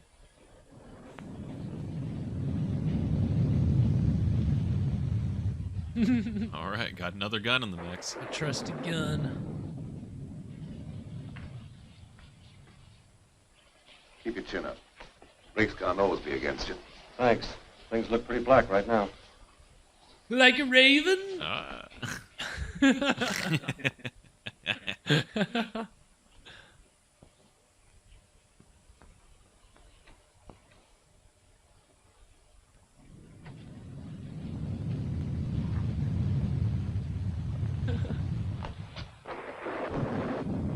You dislike Alan because he had the courage to oppose you in politics. I dislike him.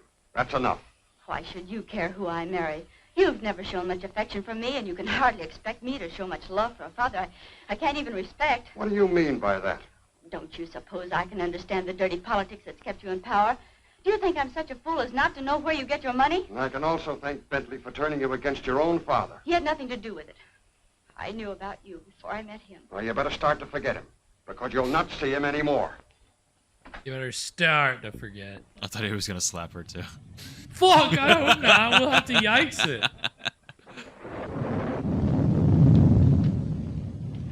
Oh, yeah, it's all there. That's a creepy silhouette. They did good with that one.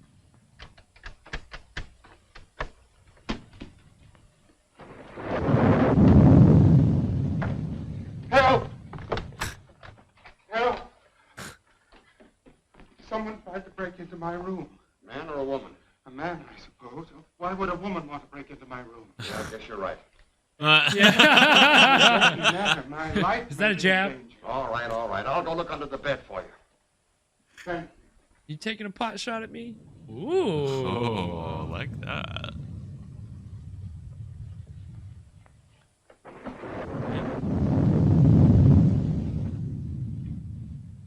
Everything's all right here.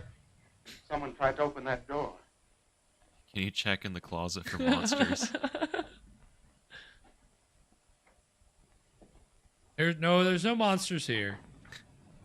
That door's locked. Must have rattled in the wind. I don't think so. It sounded exactly as if someone was trying to pick the lock. Just your imagination.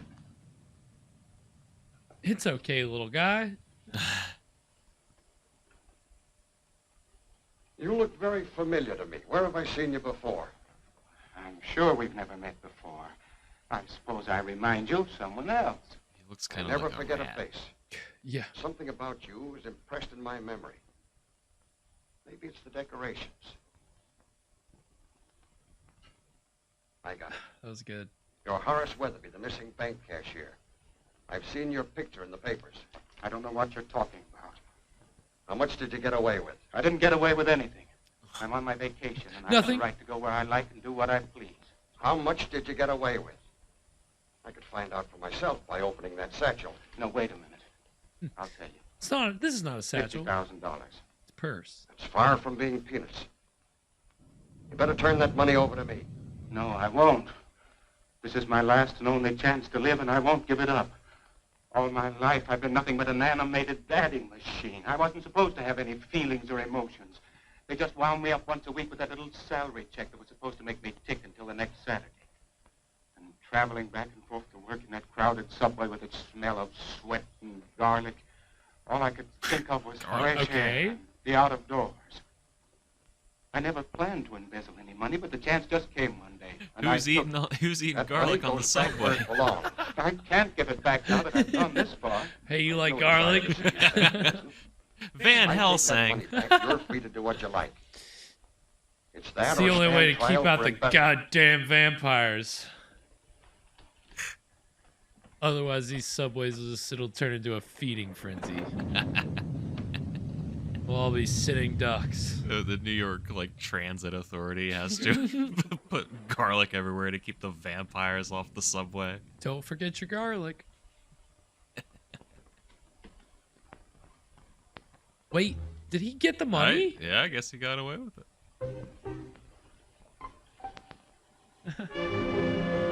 You know you're in for a good time when you hear this kind of music. Think to.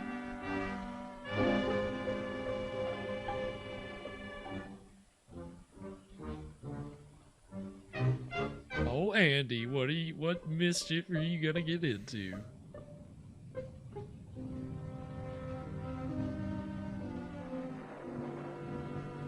Bashing rats in the cellar. That's who he is. He's just Charlie Kelly.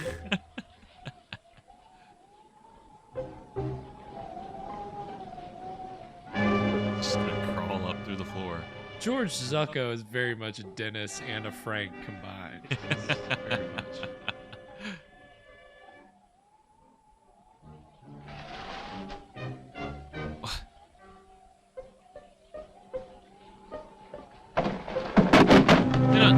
Yes.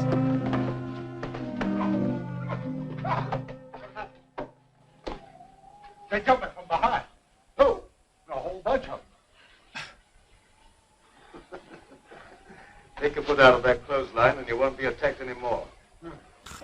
Oh. Well, it could have been a fellow that tried to kill you. How was I to know? Oh, Andy, you're such a goofy goober. I'm going to look around here for a while and I'll meet you on the second floor.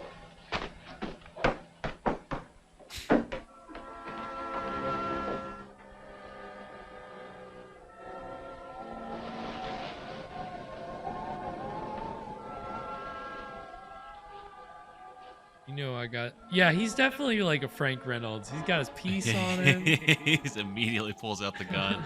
Where's the goddamn fire?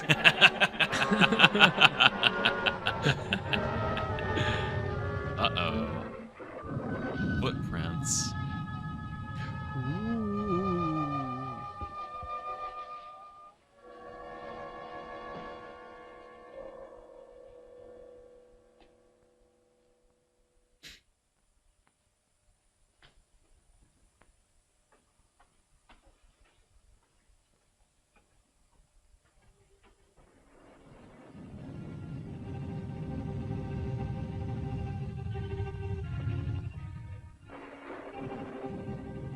They're pretty good with the shadow. Yeah, they're work, getting a so- lot of use out of this one shadow. This one, like, Yeah. They just have every light source. character go past it once. They probably will. I mean, again, that's some economy filmmaking right there.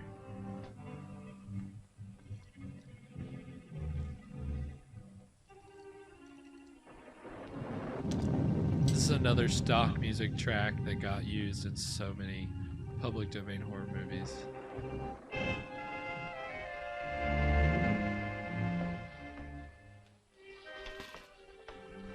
It's none of my business, but it might be a good idea if you were to keep out of sight for a while. I'm not running away. Oh?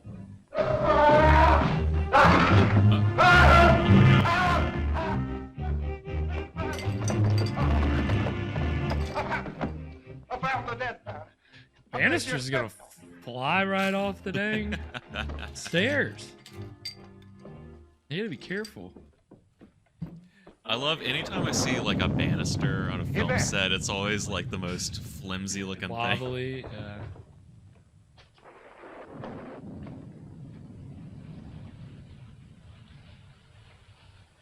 He's dead. Uh-oh. Something must have hit him a terrific blow on the head. It gave me a funny feeling when I seen him laying there in your room, boy. For a minute, I thought it was you. Did you look around to see if anyone was hiding in the room? No, sir. As soon as I seen that corpse, I left right now. Let me out! Let me out of here! You better stay here.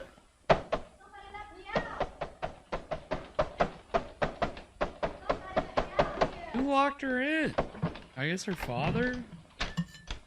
What happened? Why is everybody so excited? Your father met with Good an luck accident. getting married when you're locked in this room. Stay here.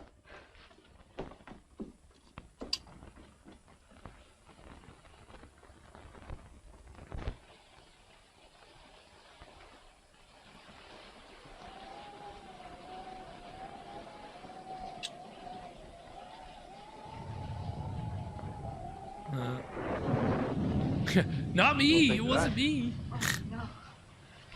No, you couldn't.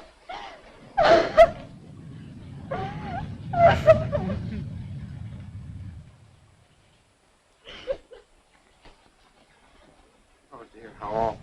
How'd it happen? Evidently, someone didn't like him. Oh.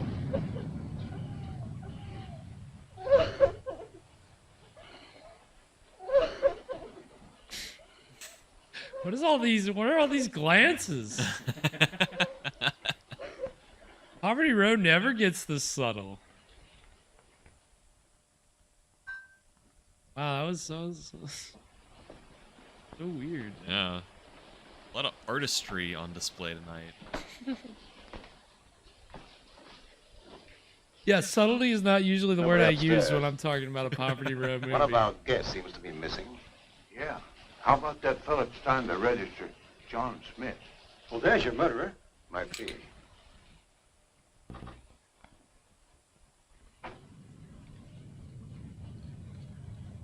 Oh, we got some flashlight action. You know somebody's off behind camera, like flashing a spotlight. Yeah. Very powerful flashlight. A lot of lumens. Go and see if any of the cars are missing. Make sure that none leave. Yes.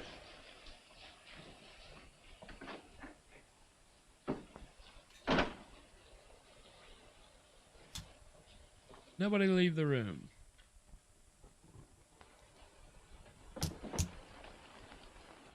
Come on in and shut the door.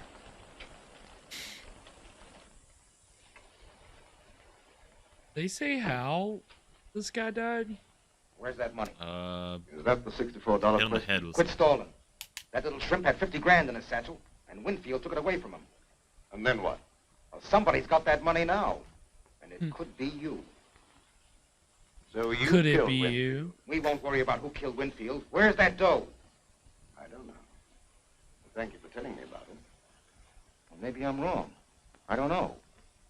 Maybe that young fella got himself a wedding present the hard way. Anything's possible, but I don't believe that's the answer. Well, where's that money now? Are they Isn't the pigeon standing that can like fly home by oddly itself? close to each other? Or is it just me? I mean, I like the shot composition there. It was weird, but Yeah, isn't that? I feel like we see that a lot in these old movies. They just stand really close to each other. no concept of personal space whatsoever. Man, talking about no concept of personal space. So I was in line the other day at Lowe's, and this guy like walks. He's like standing kind of in like he's behind me in line, but he's standing shoulder to shoulder with me. And then he starts reaching into my cart and he grabs stuff and starts asking me questions about it. And I'm just like, what is going? I thought I was legit being punked. I was like, where's the camera at, man? Evan, you're on Scream Stream's new prank show. Yeah, no, unfortunately we had nothing to do with that. That is hilarious. It's so weird. That is weird as hell, dude. Someone down the cellar. You probably heard a mouse. I didn't hear nothing. I seen a shed. Plenty of shadows down there. Yeah, but Look they- at the they face don't move back around. there in the Your behind the door. imagination Do you see that? Statue of Liberty do it Behind something. Zucco's shoulder. I think I've got the chat window over that. Oh, that's a good one. Oh, it's Sheriff. Sheriff. Hi, hello, Sheriff. What brings you out on a night like this? Phone operator said someone from here was trying to call the state police, and the phone went dead. That's right, but he won't need them now. No? Why not? Because he's like the phone. Dead. It's kind of sudden, didn't he? Is this really the time to be joking? Murder. Dude, You his act like daughter that's is nothing to get right excited there. about? Where's the body? You'll have to go upstairs. All right, lead the way. Don't any of you leave this room.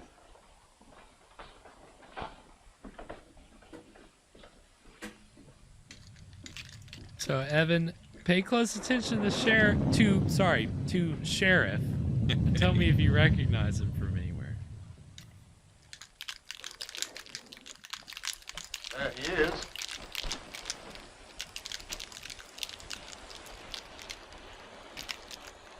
Who is it? Tim Winfield. Tim Winfield? Why, he's one of the big men of the state. They've got to land someone for this murder. That ought to be easy for a man of your ability. Don't you worry about He my looks ability. familiar. What do you know about this murder? No more than you do at the moment. Well, I'll decide about that later. Who found the body? Andy. He was looking for an escaped No, convict. who is this? So he's credited here as So you think you can Charlie explain this murder Middleton. by We've pulling the seen imaginary him convict out of a hat? credited normally as Oh, I Charles thought you knew better Middleton than in his most famous role, Ming the Merciless. Oh, okay. It's Ming. Right, it's Ming. It's I didn't Ming. recognize him without the goatee. Without the whole Ming get up. But even in that Laurel and Hardy Or movie does he have a we watched goatee or for does he have Will a of Movies, mustache? he was, huh? Does he have a goatee or a mustache? I think both, usually. Okay. Now You he find doesn't the have body, anything. Andy? Okay. I think he had a mustache in the Sure Laurel he and was Hardy dead when movie you found also. him? I think that's why he was more Well, he didn't say recognizable. what than Right, that. yeah. And I It didn't was also ask the no same question. year then. Hey, You ain't thinking maybe I done it. Never mind what I'm thinking. You answer my question. I didn't have no reason to Yeah, I kill hear the nobody. voice now, too. But he did. To keep yourself from being arrested for kidnapping. They had a fight right here in this here room. And I heard him say he could kill the other fella. Wow, Andy, way to just throw him under the bus. Dick. So you had a fight with the court, huh? My father objected to Alan and I being married. That was all. Let him So answer you my murdered question. him. And I'm warning you, whatever you say can be used against you. Where were you when the murder was committed? Right here in this room. It feels very weird to Where's see Lydia? him as a... No one, I was alone. That's a Weird. cop. That's not much of an alibi. And the corpse was trying to call the state Yeah, like all the police to roles have are you arrested for backwards here. Zucco is like the hero leading man. Ming I is guess we a can call this is a strange law solved without figure. much trouble. What's going on? You're more stupid than you. Movie's all backwards. That boy isn't a murderer. Maybe you were mixed up in this, too. I've had my suspicion about your business here at the tavern for a long while. Yes, I noticed that. It's been very amusing. Yeah, well, maybe it won't be so funny one of these days. You come with me while I finish looking around upstairs. You better stay here, Don. No, I'm going with you. Don't stand there and argue. Come on.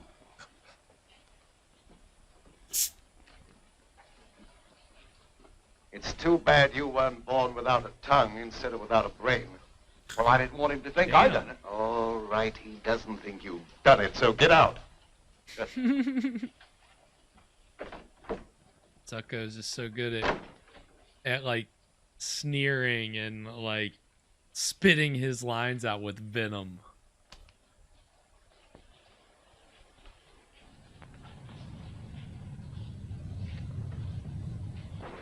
You're not planning on having John Law get me out of your way, are you?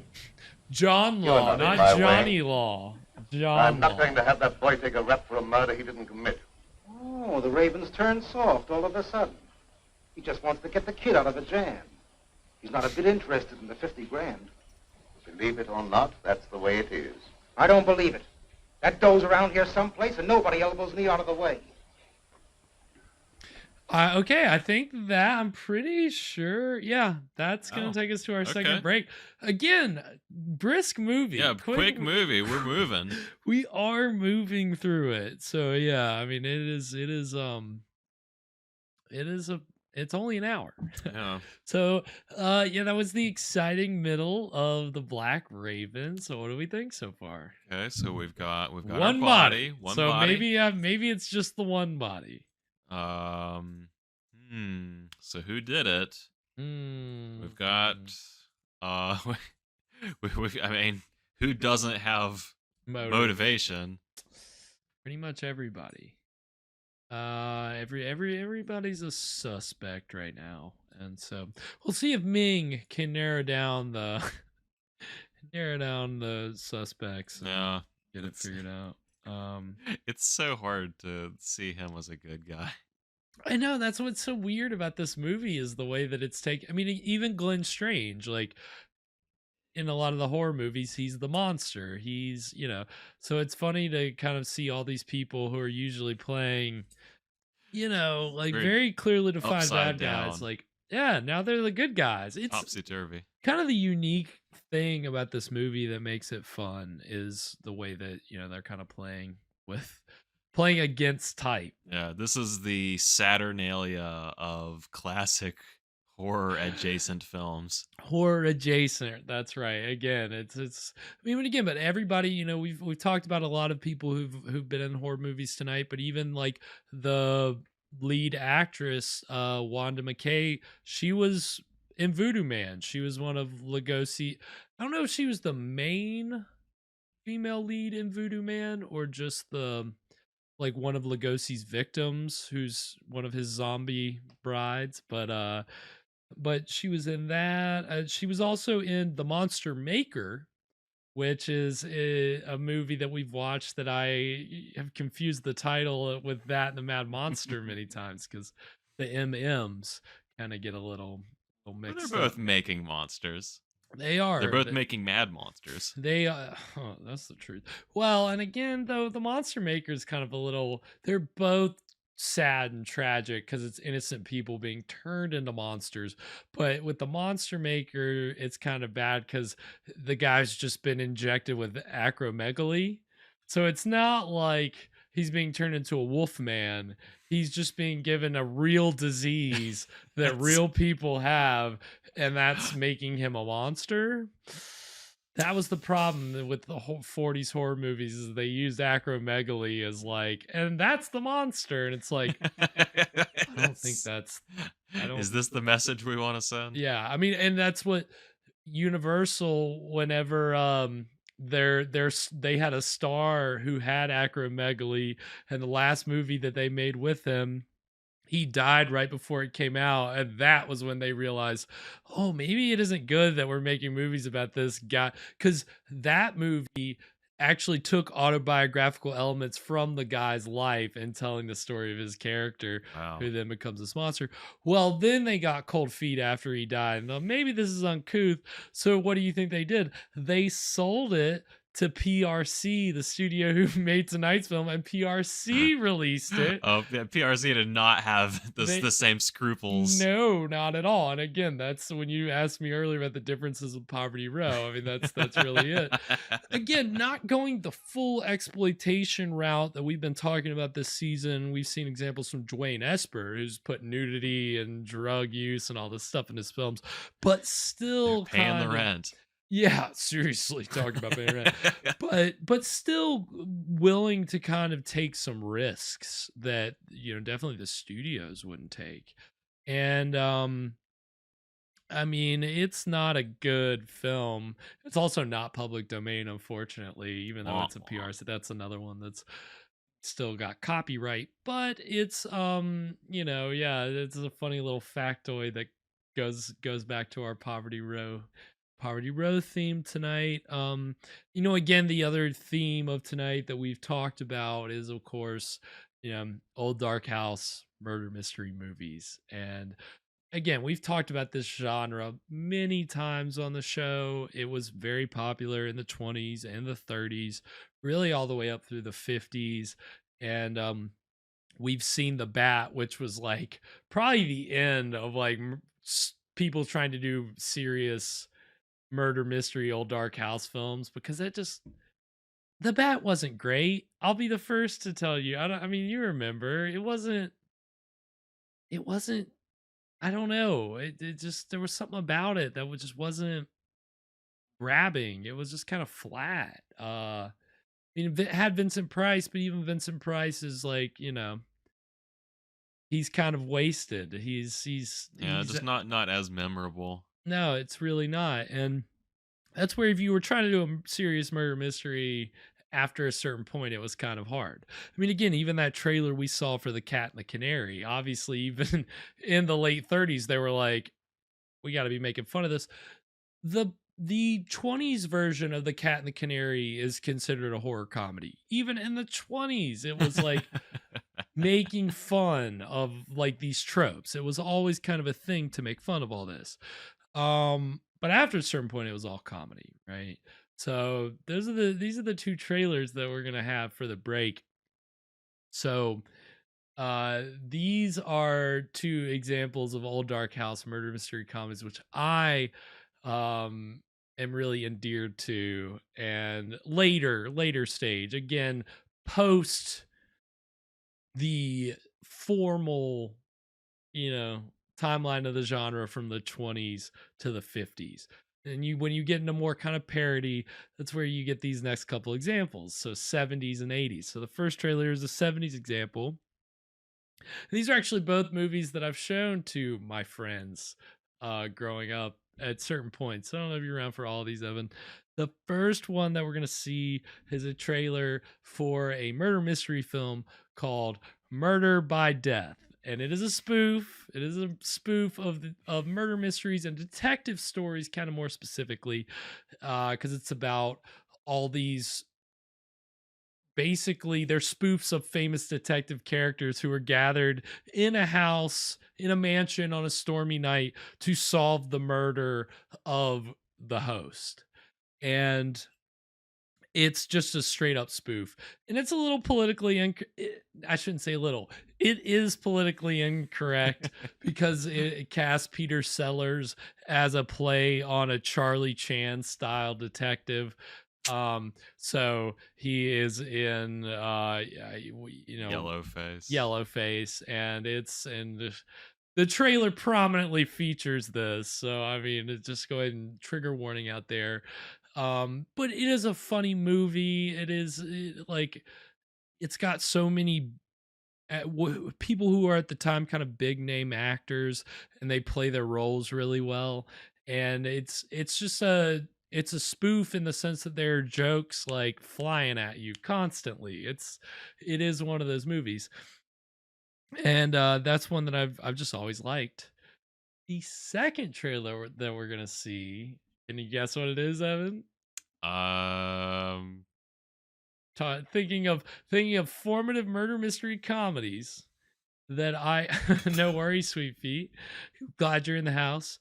But murder mystery comedies, let's say specifically from the 80s, mid 80s, that I showed actually many times to my friends growing up. You're gonna say it, and you're gonna know what it is right away. Yeah. So the second trailer we're gonna see for our Blake, sweet feet, damn you, for our break is for Clue. Oh, of course. Because Clue is, I mean, again, it's based on the board game, but even the board game is certainly a pastiche of murder mysteries. And the Clue movie plays also on all dark house tropes. I mean, again, both of these trailers, I didn't realize it till I watched them today, are prominently featuring rain and storms and those sound effects the whole time.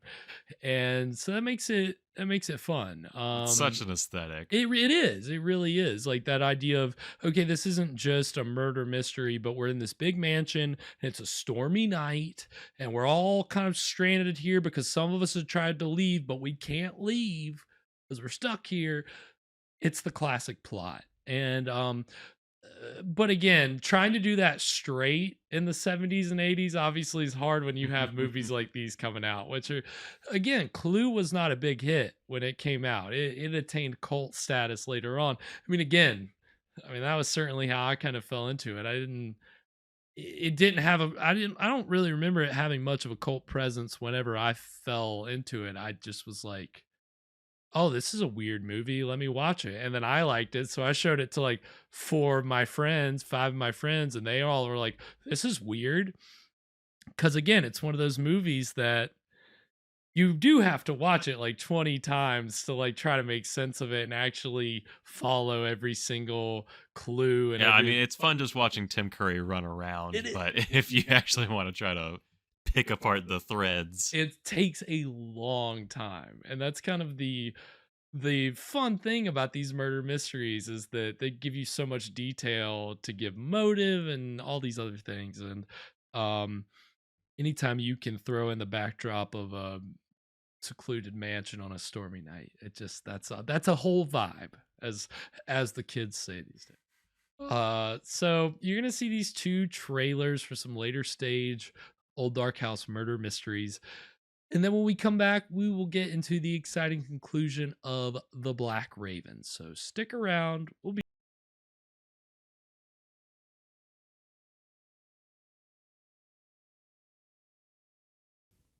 We are back. So those are the trailers for Clue and Murder by Death and Sweet Feet. I was having trouble trying to delete a spam message earlier, and somehow I enacted this shield mode, and now it is putting it in slow mode, and I don't know even if I can turn it off. Because it said something about, what does it says? It says, this room is now in 1 month followers only mode. This room is now in slow mode. Let me see if I can play with that. But those were the trailers for those 2 whodunits. And love Clue. I love Clue so much. That trailer really did just remind me how much I fun movie. Love that movie. If you haven't seen Clue, I urge you to check out Clue. Yeah. Because it is one of those super fun movies. Pretty, I mean, unique ending. Ending. You might as well You could say endings. It's a movie with multiple endings. endings. Yeah, and It's got kind of like a Schrodinger's killer kind of thing going. 'Cause, Yeah. yeah, they say in the trailer only one of these is the killer, but depending that's on not the true. ending, Yeah, so Sweet Feet, yeah, if you haven't seen Clue, check it out because it has 3 endings. changes the whole thing. That was kind of, and I turned off slow mode. I figured it out. So, but yeah, it has 3 endings. That was like what is Schrodinger's? Well, I know. So it's like, in the trailer they say, there's only one killer, but depending on which ending you get, like the rest of the movie is like, theoretically like a different person's been the killer the whole time.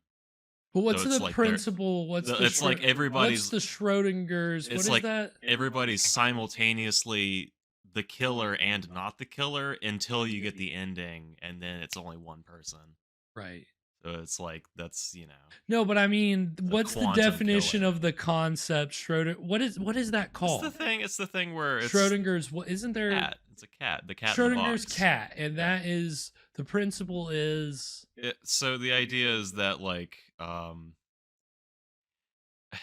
it kind of boils down to like this cat is you don't know whether or not it's alive or not until you open the box, and so it is kind of theoretically both states at the same time.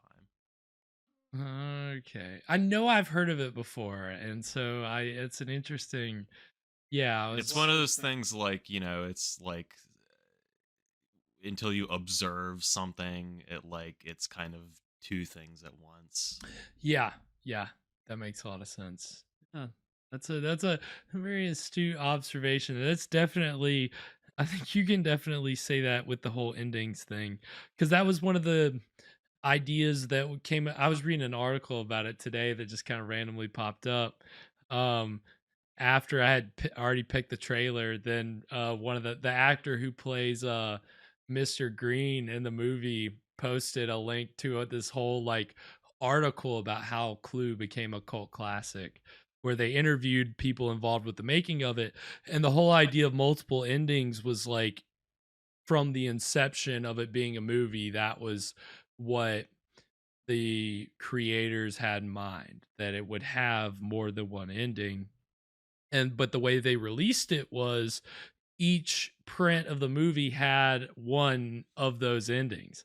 So they were hoping that if you saw one and you liked it, that you go to another one to see the other ending. And it's such a cool like marketing thing. Like that's what they thought, but it bombed. Which is it's so weird because like I mean it's totally unique. No one ever you couldn't do that now. Like that can't really exist in like a post-internet world. I think. And they took a big gamble with it. And of course, when it was released on home video and when we were watching it, they just show all 3 endings, like one after the other. It could have happened this way, or how about this? But this is what really happened, right? And then there's a 4. They actually did 4 endings, but they cut one of them. And I don't know if it survives or not. I feel like maybe it does. Descriptions of it survive. Descriptions of it. If you can't find it online, I think it's something with the dogs. I don't know. There's something. It's some crazy thing. But again, if you haven't seen Clue, go see Clue, because it's again after 1980. I think that was 1985. You don't see very many. Maybe it was 87. You don't see very many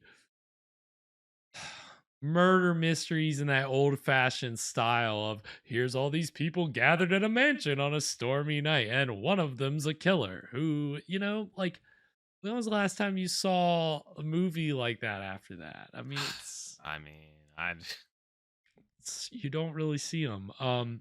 I saw a movie a couple years ago, a British movie that's like, it was kind of a low budget horror festival kind of movie, but it was called Here Comes Hell, and it was like, it's black and white, and it takes place in like the 30s, and it's playing like one of these old dark house murder mysteries but then all of the like there it's a horror movie, so then when the horror comes in, all the horror and the gore and the violence is very much like Evil Dead style, like very graphic, tons of blood and all that, but it's set against the backdrop of your typical black and white 30s murder mystery, old dark house movie. Yeah, that's quite the juxtaposition. Yeah, no, it is really cool. But that came out like 2017, 2018. That is really the most recent example I can think of it. It's not a very like see, I hesitate to use the word mainstream, but that's not a very like well-known example compared to like these movies we saw the trailers for, which were released wide and have some kind of cult reputation now. But yeah, I mean this genre is kind of it's just fun. And tonight's movie so far, I mean, we have one body. I think that's all I can promise you is one body. I don't think there's another body unless one of the bad guys gets killed. That's we got the money is in play though. The money is in play. We're not sure who has possession. This $50,000 is it's hot. Everybody's we got some like 6-way football going on right now. Yeah, it is passed hands a couple of times, and I'm sure it will pass hands a few more times before it is over. So before it's rightfully returned to that nerd, like I'm sure it will be. What do you mean rightfully returned to him? He stole it. He stole it fair and square. Yeah, I'm sure he'll get it back. Give me back that money I stole. So I'm curious to know, Evan, who do you think the killer is? Who done it? Who done it? I'm almost afraid to be right anytime you ask me this, but I'm gonna say that Mr. Strange's character he's just putting on an act. And this is all he's been playing the long game. He's gonna con the Black Raven, the smartest criminal of them all. That makes sense. You just play that. What is it? Isn't that The Usual Suspects? Isn't that Kevin Spacey's character? He just plays like simple, but he's the biggest con man of them all. Just like Kevin Spacey in real life. Won't even. I don't want to get sued. We won't even go any further. But yeah, I mean, I could see that. I could definitely see him playing the long game. So we will see. We will see who the murderer is. Yeah, I think without further ado, we're gonna go ahead and get into the exciting conclusion of The Black Raven right now.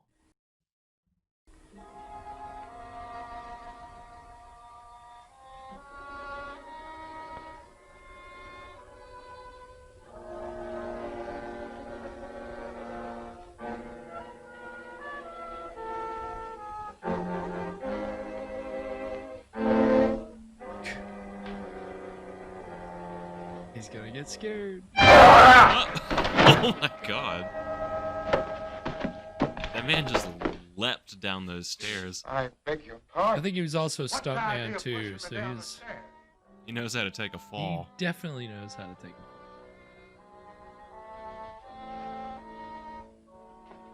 fall. I really didn't push you. Maybe it was an accident. What do you want anyhow? You have the keys to my car. Will you give them to me, please? No. Mr. Bradford says no one's to leave here. But the sheriff has the murderer. There's no longer any need for the rest of us to remain. Mr. Bradford says no one leaves, and no one leaves till he tells me different. But I'm afraid to stay here. I know there's going to be more violence, and my nerves can't stand that sort of thing. Ain't no use arguing. If I can stand it, you can. Come on, get out. You'd better confess. It'll save me the trouble of looking for the murder weapon. It'll be easier on you. Now he's sounding very mean, like He couldn't do a thing like whenever that. he's commanding. That's what it is. If you would allow anyone to cooperate, you might not make such a fool of You are 100% I want your advice. I'll ask for it. You're going to have my advice whether you want it or not. You're trying to pin a murder on the wrong man.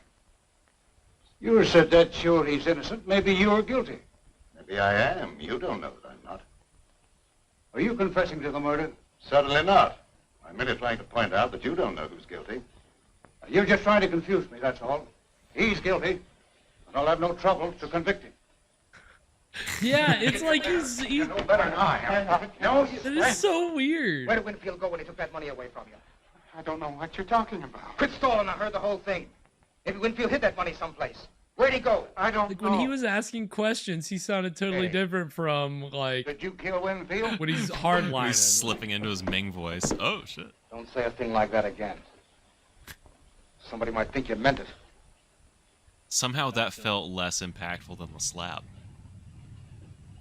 Definitely a slap. Like you said earlier, it's. Now, why don't you confess and take life instead of the chair? Will Smith I taught tell us you, I've all. nothing to confess. We've already talked about it. He reminded us You can't all. beat the case. Tim Winfield's got a lot of important friends, and they'll make it their business to see that you're convicted. You've run out, What? You can't do that. Got your hands, got your arms. You've done that on purpose. I'm terribly sorry. I hope you didn't hurt yourself. Come here. Oh my God. Sheesh.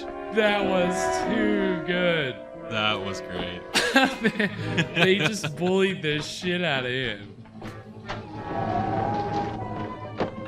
Got your arms. Ha, I tripped you. You suck. You're never gonna figure out who did it. That's great. Poor sheriff. And then play it off like, oh, I'm dreadfully sorry.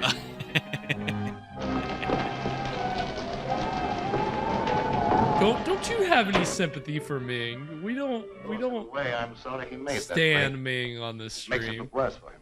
It's his only chance. That crooked political bunch would be only too glad to railroad him, to get him out of the way. Yes, that's true enough. We've got to find the murderer. The way. You wait in Slipping your room. into I'll a see what southern can be done. accent. She's probably filming a western during the day, and then filming this at night.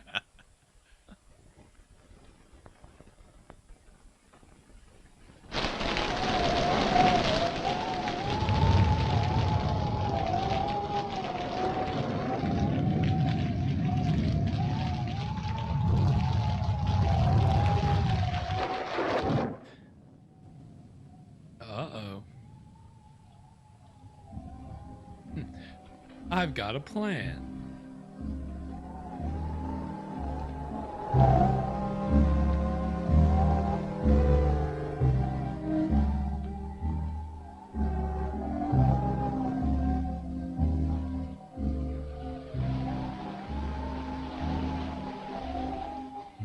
It's about to be an ambush. I can feel it. Open windows. I mean, that dead body's already turning. I think that was why it was open.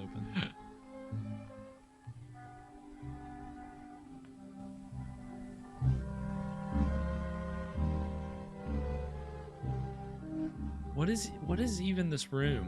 Like, I don't.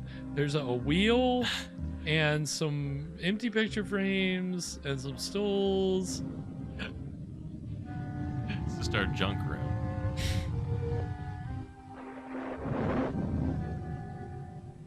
Is that the weapons? Did he kill him with a stool? Is that what that is? Is that blood? Oh shit. I guess so.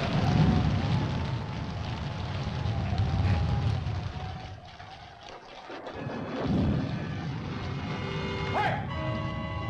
I'm where you are. Don't try to make another break. Get him, Ming.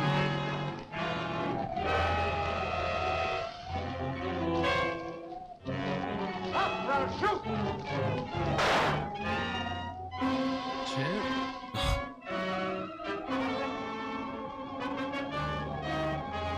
Whoa. Wow.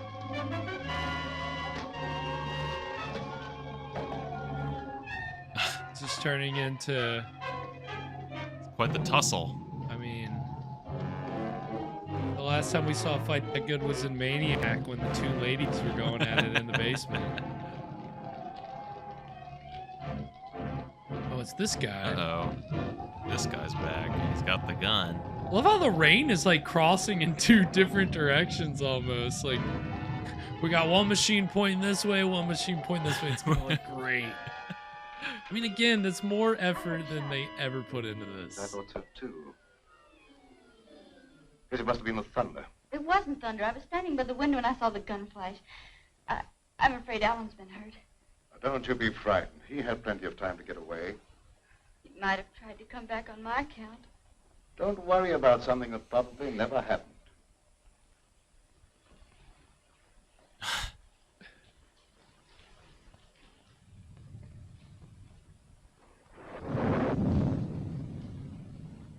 Gotta remind us, it's a dark and stormy night. Why does that copper come downstairs and go on about his business? I really don't know. Maybe the Raven is cooking up something with him to put the skids under me. I do love the spirit of these movies where it's like, it's gotta be like 1, 2 a.m. Everybody's just around the fire, fucking all anxiety just like through the roof, nerves shot. Yeah, nobody's sleeping. No. Anyway, I'm not giving you a chance to scram with that dough while my back's turned. But I assure Never you... mind about that. I'll see that you stay put. Come on, start moving.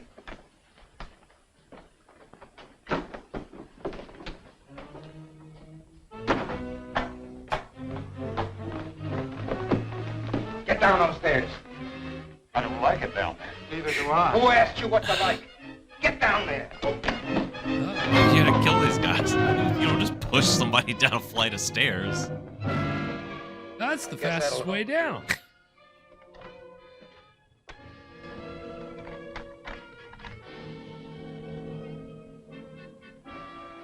You're hiding down here. I've seen his shadow creeping along the wall. What are we going to do? We have to fight for our lives. What? Wait, what is he doing down there? Is he's hiding, right? He's hiding from Sheriff? Yeah, he must be.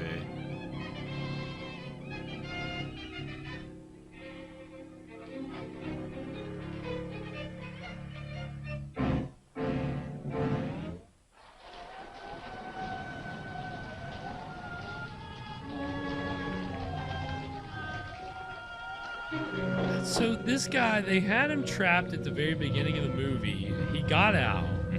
What's his deal? Like, I don't know, he's just got some grudge against the Black Raven? Yeah, he had some beef with the Black Raven.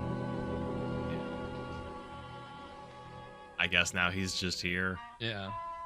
He's been stalking around the whole movie.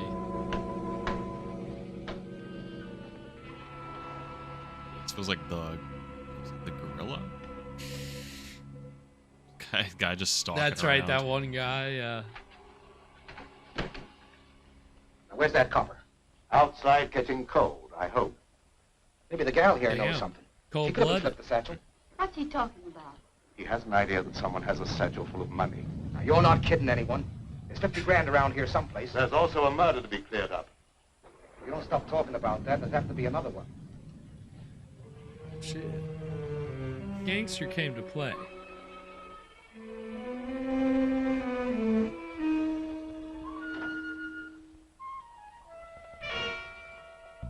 So somebody has the money.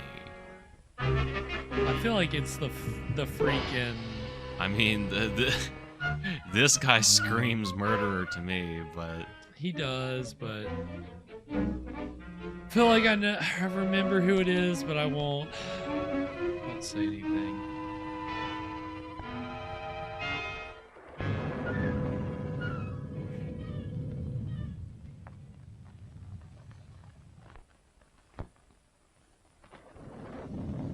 I know who it was. It was Red Herring. Red Herring! Love that bit. I did too as a kid. I mean, you always knew it was coming, but it was fun, you know. Taught me what a red herring was.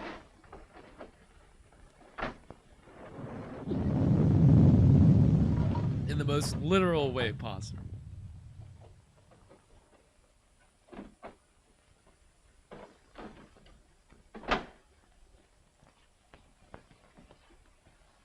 Now you're you're quite satisfied, no money's here, perhaps you'll untie us. It's around here someplace, and you're going to stay right where you are until I find it. I don't think I've got the tying place them to up myself now. helps I you can give it a find the real money going any faster. So if this guy doesn't know where the money is, then he probably didn't kill him. No. Afraid I'd overlooked this possibility. I don't know. I don't think he did a good job tying those knots.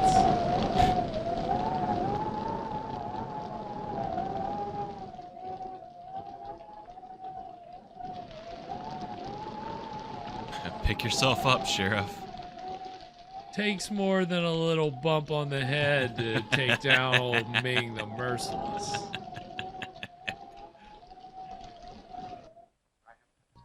I don't believe there's anybody else down here. Can't tell for sure. Well, it's all your fault. If you'd given me the keys to my car, I wouldn't be in this predicament. You've got to get me out. I'm going to find something to break down the door. Now let go. I'm not going to see they locked up here down there for the murder. There was a window down there. I mean, yeah, there's a window. The guy's not even there at the basement anymore. Like,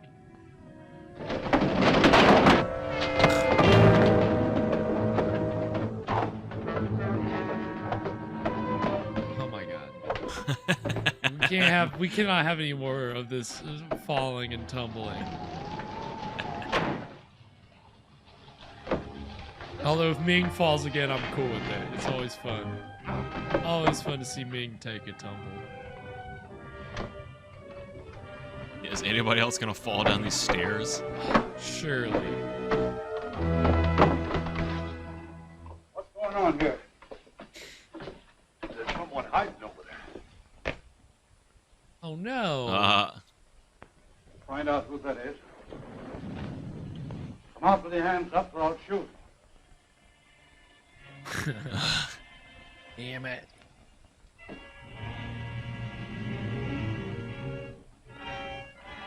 you thought you could escape the gallows, eh? I'll make sure you don't try that again. Go on, get upstairs.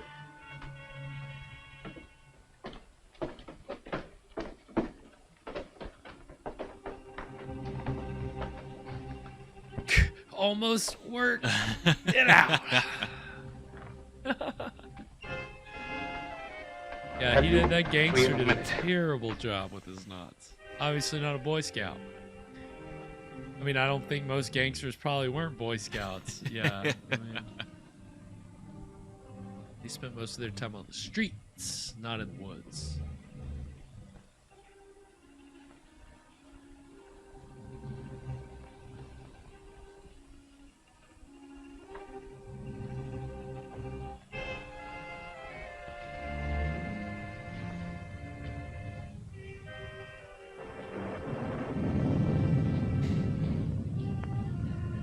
Where's that meant to be? Is it just in a dark I'm not, room? yeah, just one of the other rooms downstairs, I guess.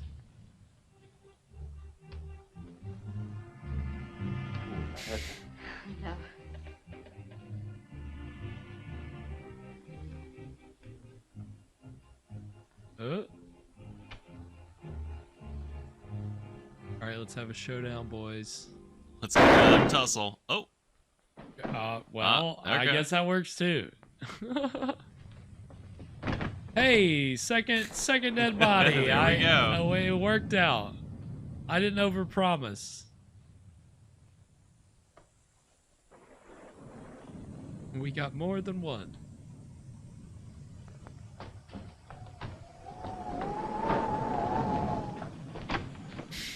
Where'd that shot come from? Did you fire that shot? I did not. Alan, are you hurt? No, darling. I wouldn't have been That caught if it rhymed. hadn't been for those two nitwits. Andy, you going about your work. Mr. Bradford, it wasn't my fault. What is his work at 2 a.m. in the morning? Yeah, And what can he have to do? Yeah, when is this guy?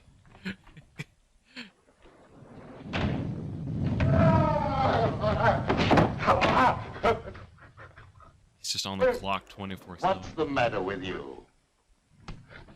Have you lost your mind again? Still not Two as good as the slaps? slap earlier. Yeah. He should have hit the wall, but then the set probably would have like kind of gotten a hole in it. But Strange is a big guy. He wouldn't just bounce off like the other guy. Yeah, no, he wouldn't bounce off. Just crash right through it. What he was trained to What do. it's meant for me. Well, there's another murder for you. Go ahead and solve it. Maybe you can pull something out of the hat. Got him. So antagonistic I give towards up. Sheriff. Can handle this to suit himself. And the sheriff's just like Stop taking raining. I can leave now. Will you give me the keys to my Like, car? all right. It could happen as far as I'm concerned. I'll be happy to see the last of this place. You'd better see the sheriff before you leave. Yes, I will. You heard him. Give me my keys. All right. Keys.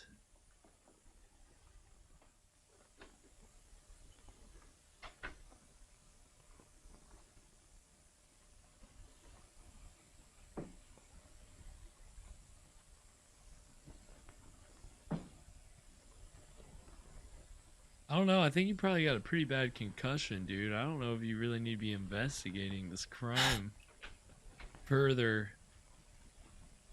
Just dripping blood everywhere, just contaminating the crime scene. Now look here, Sheriff. Maybe you didn't commit the second murder, but I've sure got you for the first. But, Sheriff, you're making a terrible mistake. We'll see about that. Oh, the rain stopped. Great, now everybody can leave.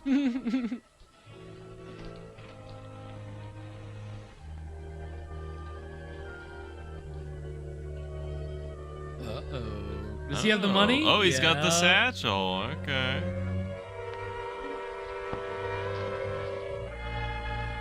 Uh-oh. Uh-oh.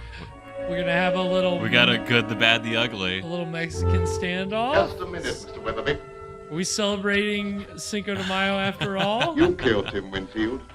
No, that's not true. I didn't kill anyone. You're going to run away and let young Bentley suffer for your crime.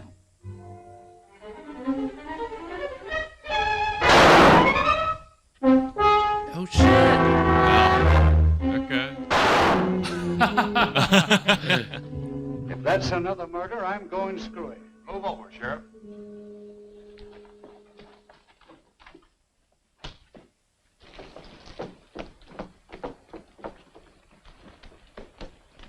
Maybe still drizzling. Who fired those shots? What goes on here? Here's the man who killed Winfield, Sheriff. Him? Why, I wouldn't suspect him of having the nerve to kill a rabbit. Now, just a minute, Sheriff. Let me explain. Shut up. What makes you think he killed Winfield? The evidence was clear enough. So it did take a little intelligence to unravel it. Also, he has the money. The other murderer... Blood is seeping there. in to my intestines He was an right escaped now. convict. Whitey Cole, who was after me. Why did you kill Winfield? I didn't mean to kill him.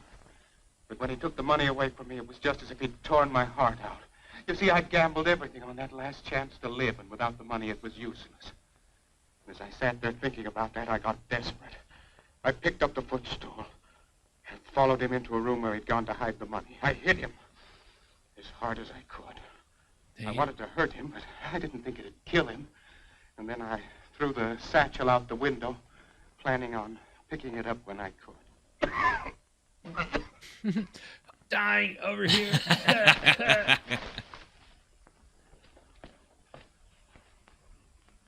Mr. Bradford, you're hurt.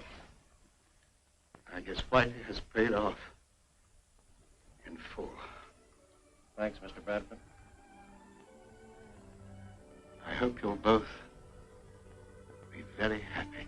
Very happy. I knew he was gonna say that. Very happy.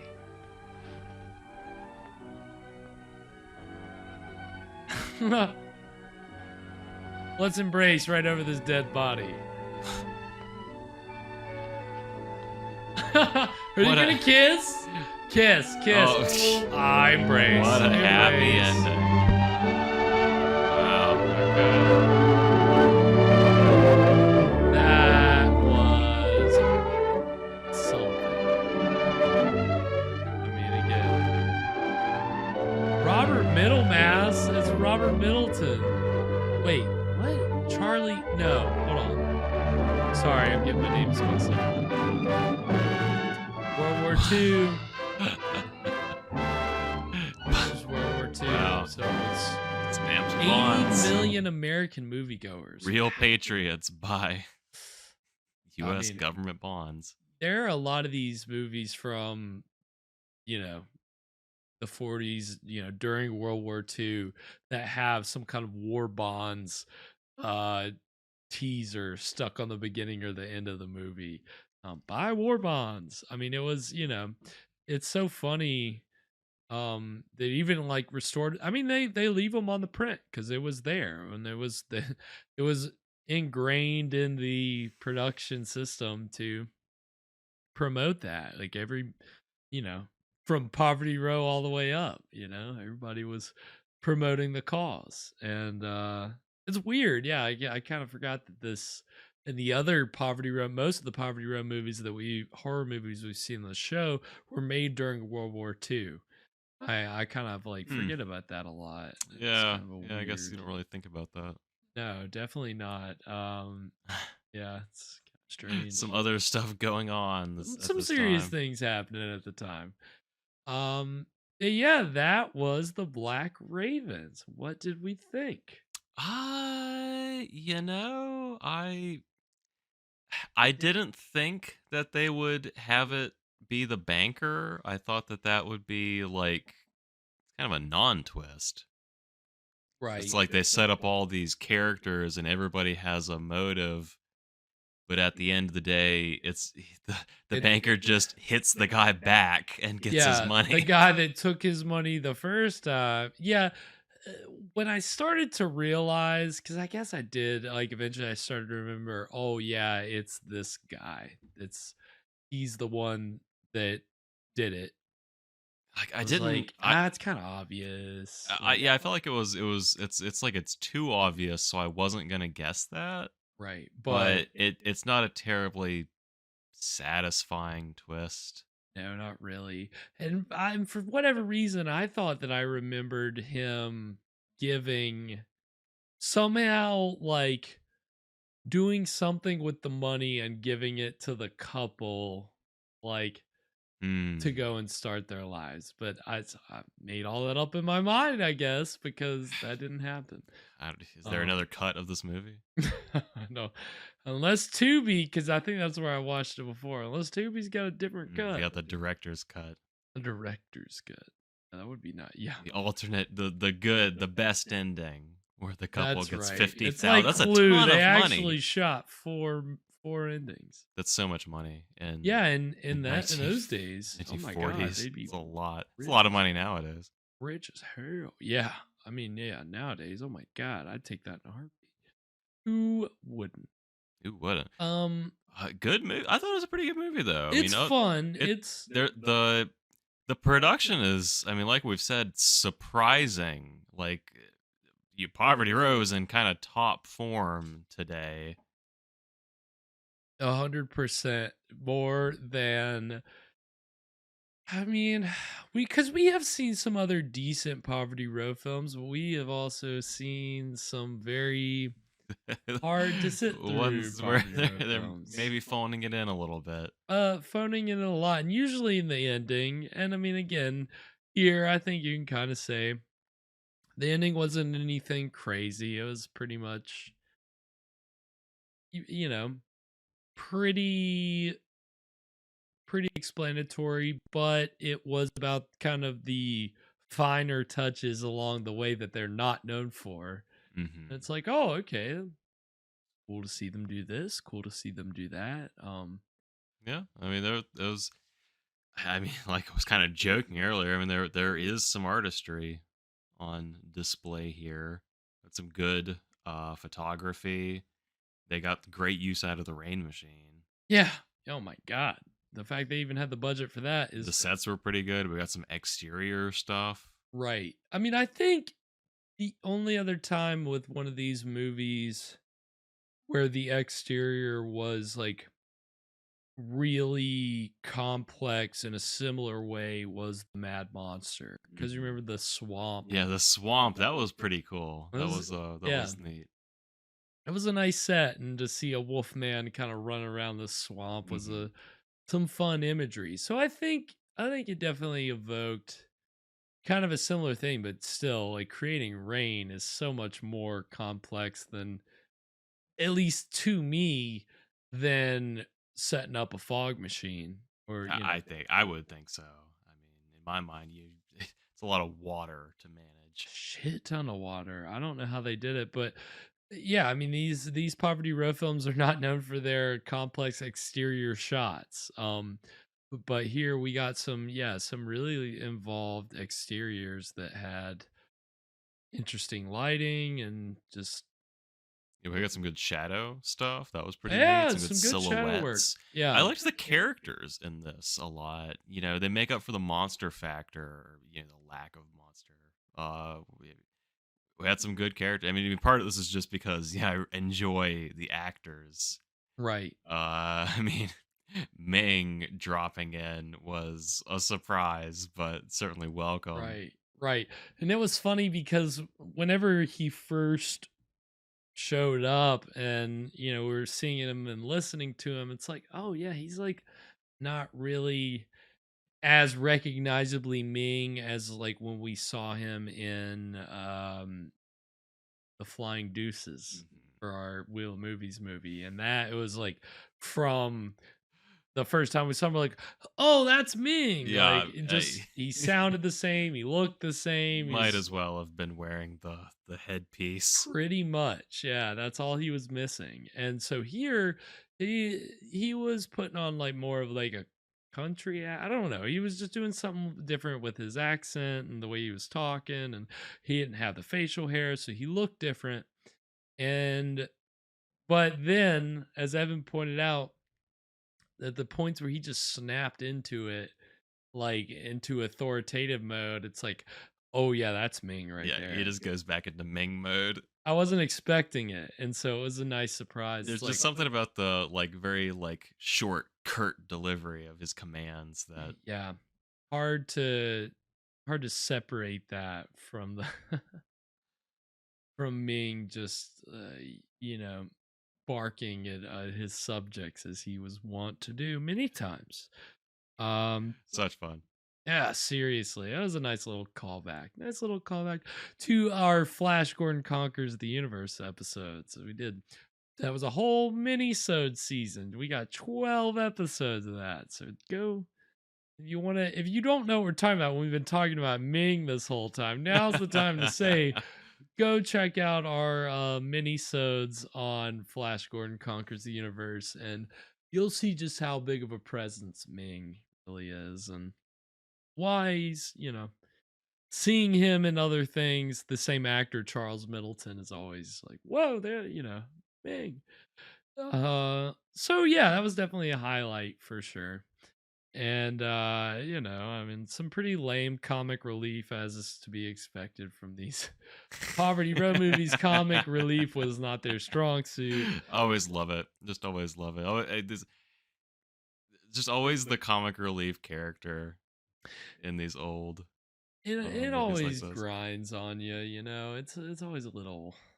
All right, I mean, I did my. You gotta have the comic relief guy. My favorite thing though was like when they held back Sheriff's arms and then they tripped him, and that was hilarious. Amazing. Yeah, that was the funniest thing I think in the whole movie.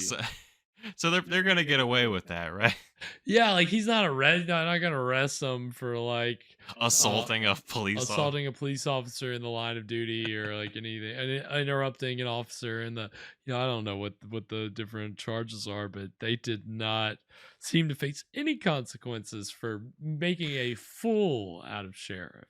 So that was pretty hilarious. I thought he was just taking all the abuse, like from the minute he walked in, and George Zucco's making his snide remarks, and Sheriff's just like letting it roll off his shoulders.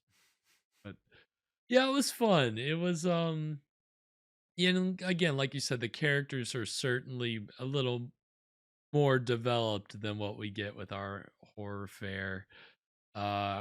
Again, because I think you have to establish motivations, stakes, and so when you don't have a monster and some complicated concept to explain, you can spend a little more time giving your characters some depth.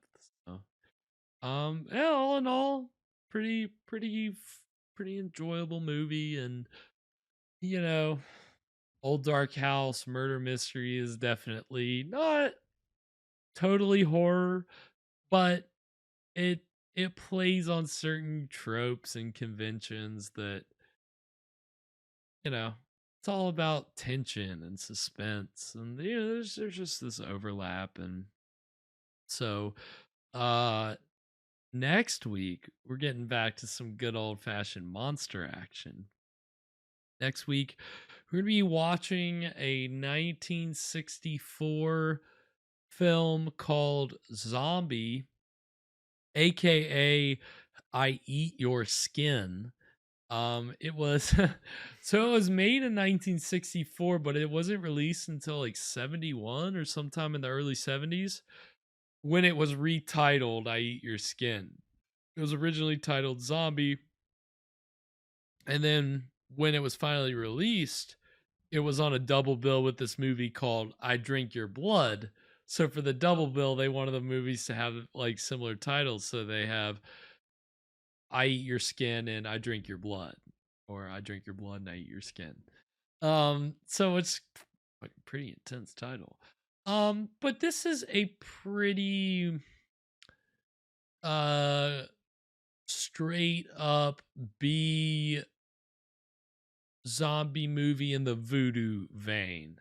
You know, that most of the zombie movies we've seen on this show so far, that's the route that they take with the zombie mythos, is it's voodoo. And so it's because they're the old ones, right? Yeah. The pre Night of the Living Dead. Pre Night of the Living Dead. And again, this was made 4 years before Night of the Living Dead was released, but it didn't get released until like at least 3 years after Night of the Living Dead. Oh, wow, that's so it that's a kind while. of, yeah, so it kind of languished. By the time it came out, it was kind of considered behind the curve, you know, like, all right, it's you know, zombies are really like, everybody's looking at, you know, flesh eating zombies. That's why they changed the title to I Eat Your Flesh. But it obviously, I don't know that they're flesh eating zombies. They just have some kind of crazy looking zombies in the movie. I haven't seen it. But it'll be fun. I think we'll enjoy it. It's you know, we haven't had a zombie movie in a minute. I don't know if we even had one the last season. I mean, depends on what you consider The Last Man on Earth. If you consider those, I mean, they're vampires, right? You wouldn't consider them zombies. Yeah, it's more of a vampire movie, I think. Yeah. It's a fine line, which they were very zombie-like vampires. They were, and again, I don't know how they were sucking anybody's blood. George Romero, I believe that he said that he had like seen the I Am Legend, or I Am Legend, The Last Man on Earth. We're going back to Will Smith. I think maybe he read I Am Legend, and then he saw The Last Man on Earth, and that kind of inspired him for you know, the idea of the zombies in Night of the Living Dead. So, you know, we've again, I mean, our second episode, our lost episode, Voodoo Man. I mean, again, that's all voodoo zombies. We've, you know, that's kind of been a subject that we've covered a fair amount of times already, and there are more movies down the pipeline that will cover zombies in that way. And of course, eventually we'll get to Night of the Living Dead. We'll get to our flesh eaters, and it will be a beautiful day. But until then, we'll, you know, I'm saving it. I don't want to put Night of the Living Dead out just yet. Save it. So yeah, you can join us next Friday at 9 p.m. Eastern for that. Of course, you can catch all of our past episodes over on our YouTube page. We've also got shorts and playlists and all that good stuff.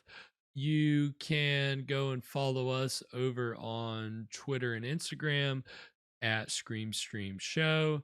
Follow me over on Twitter at Spakenstein.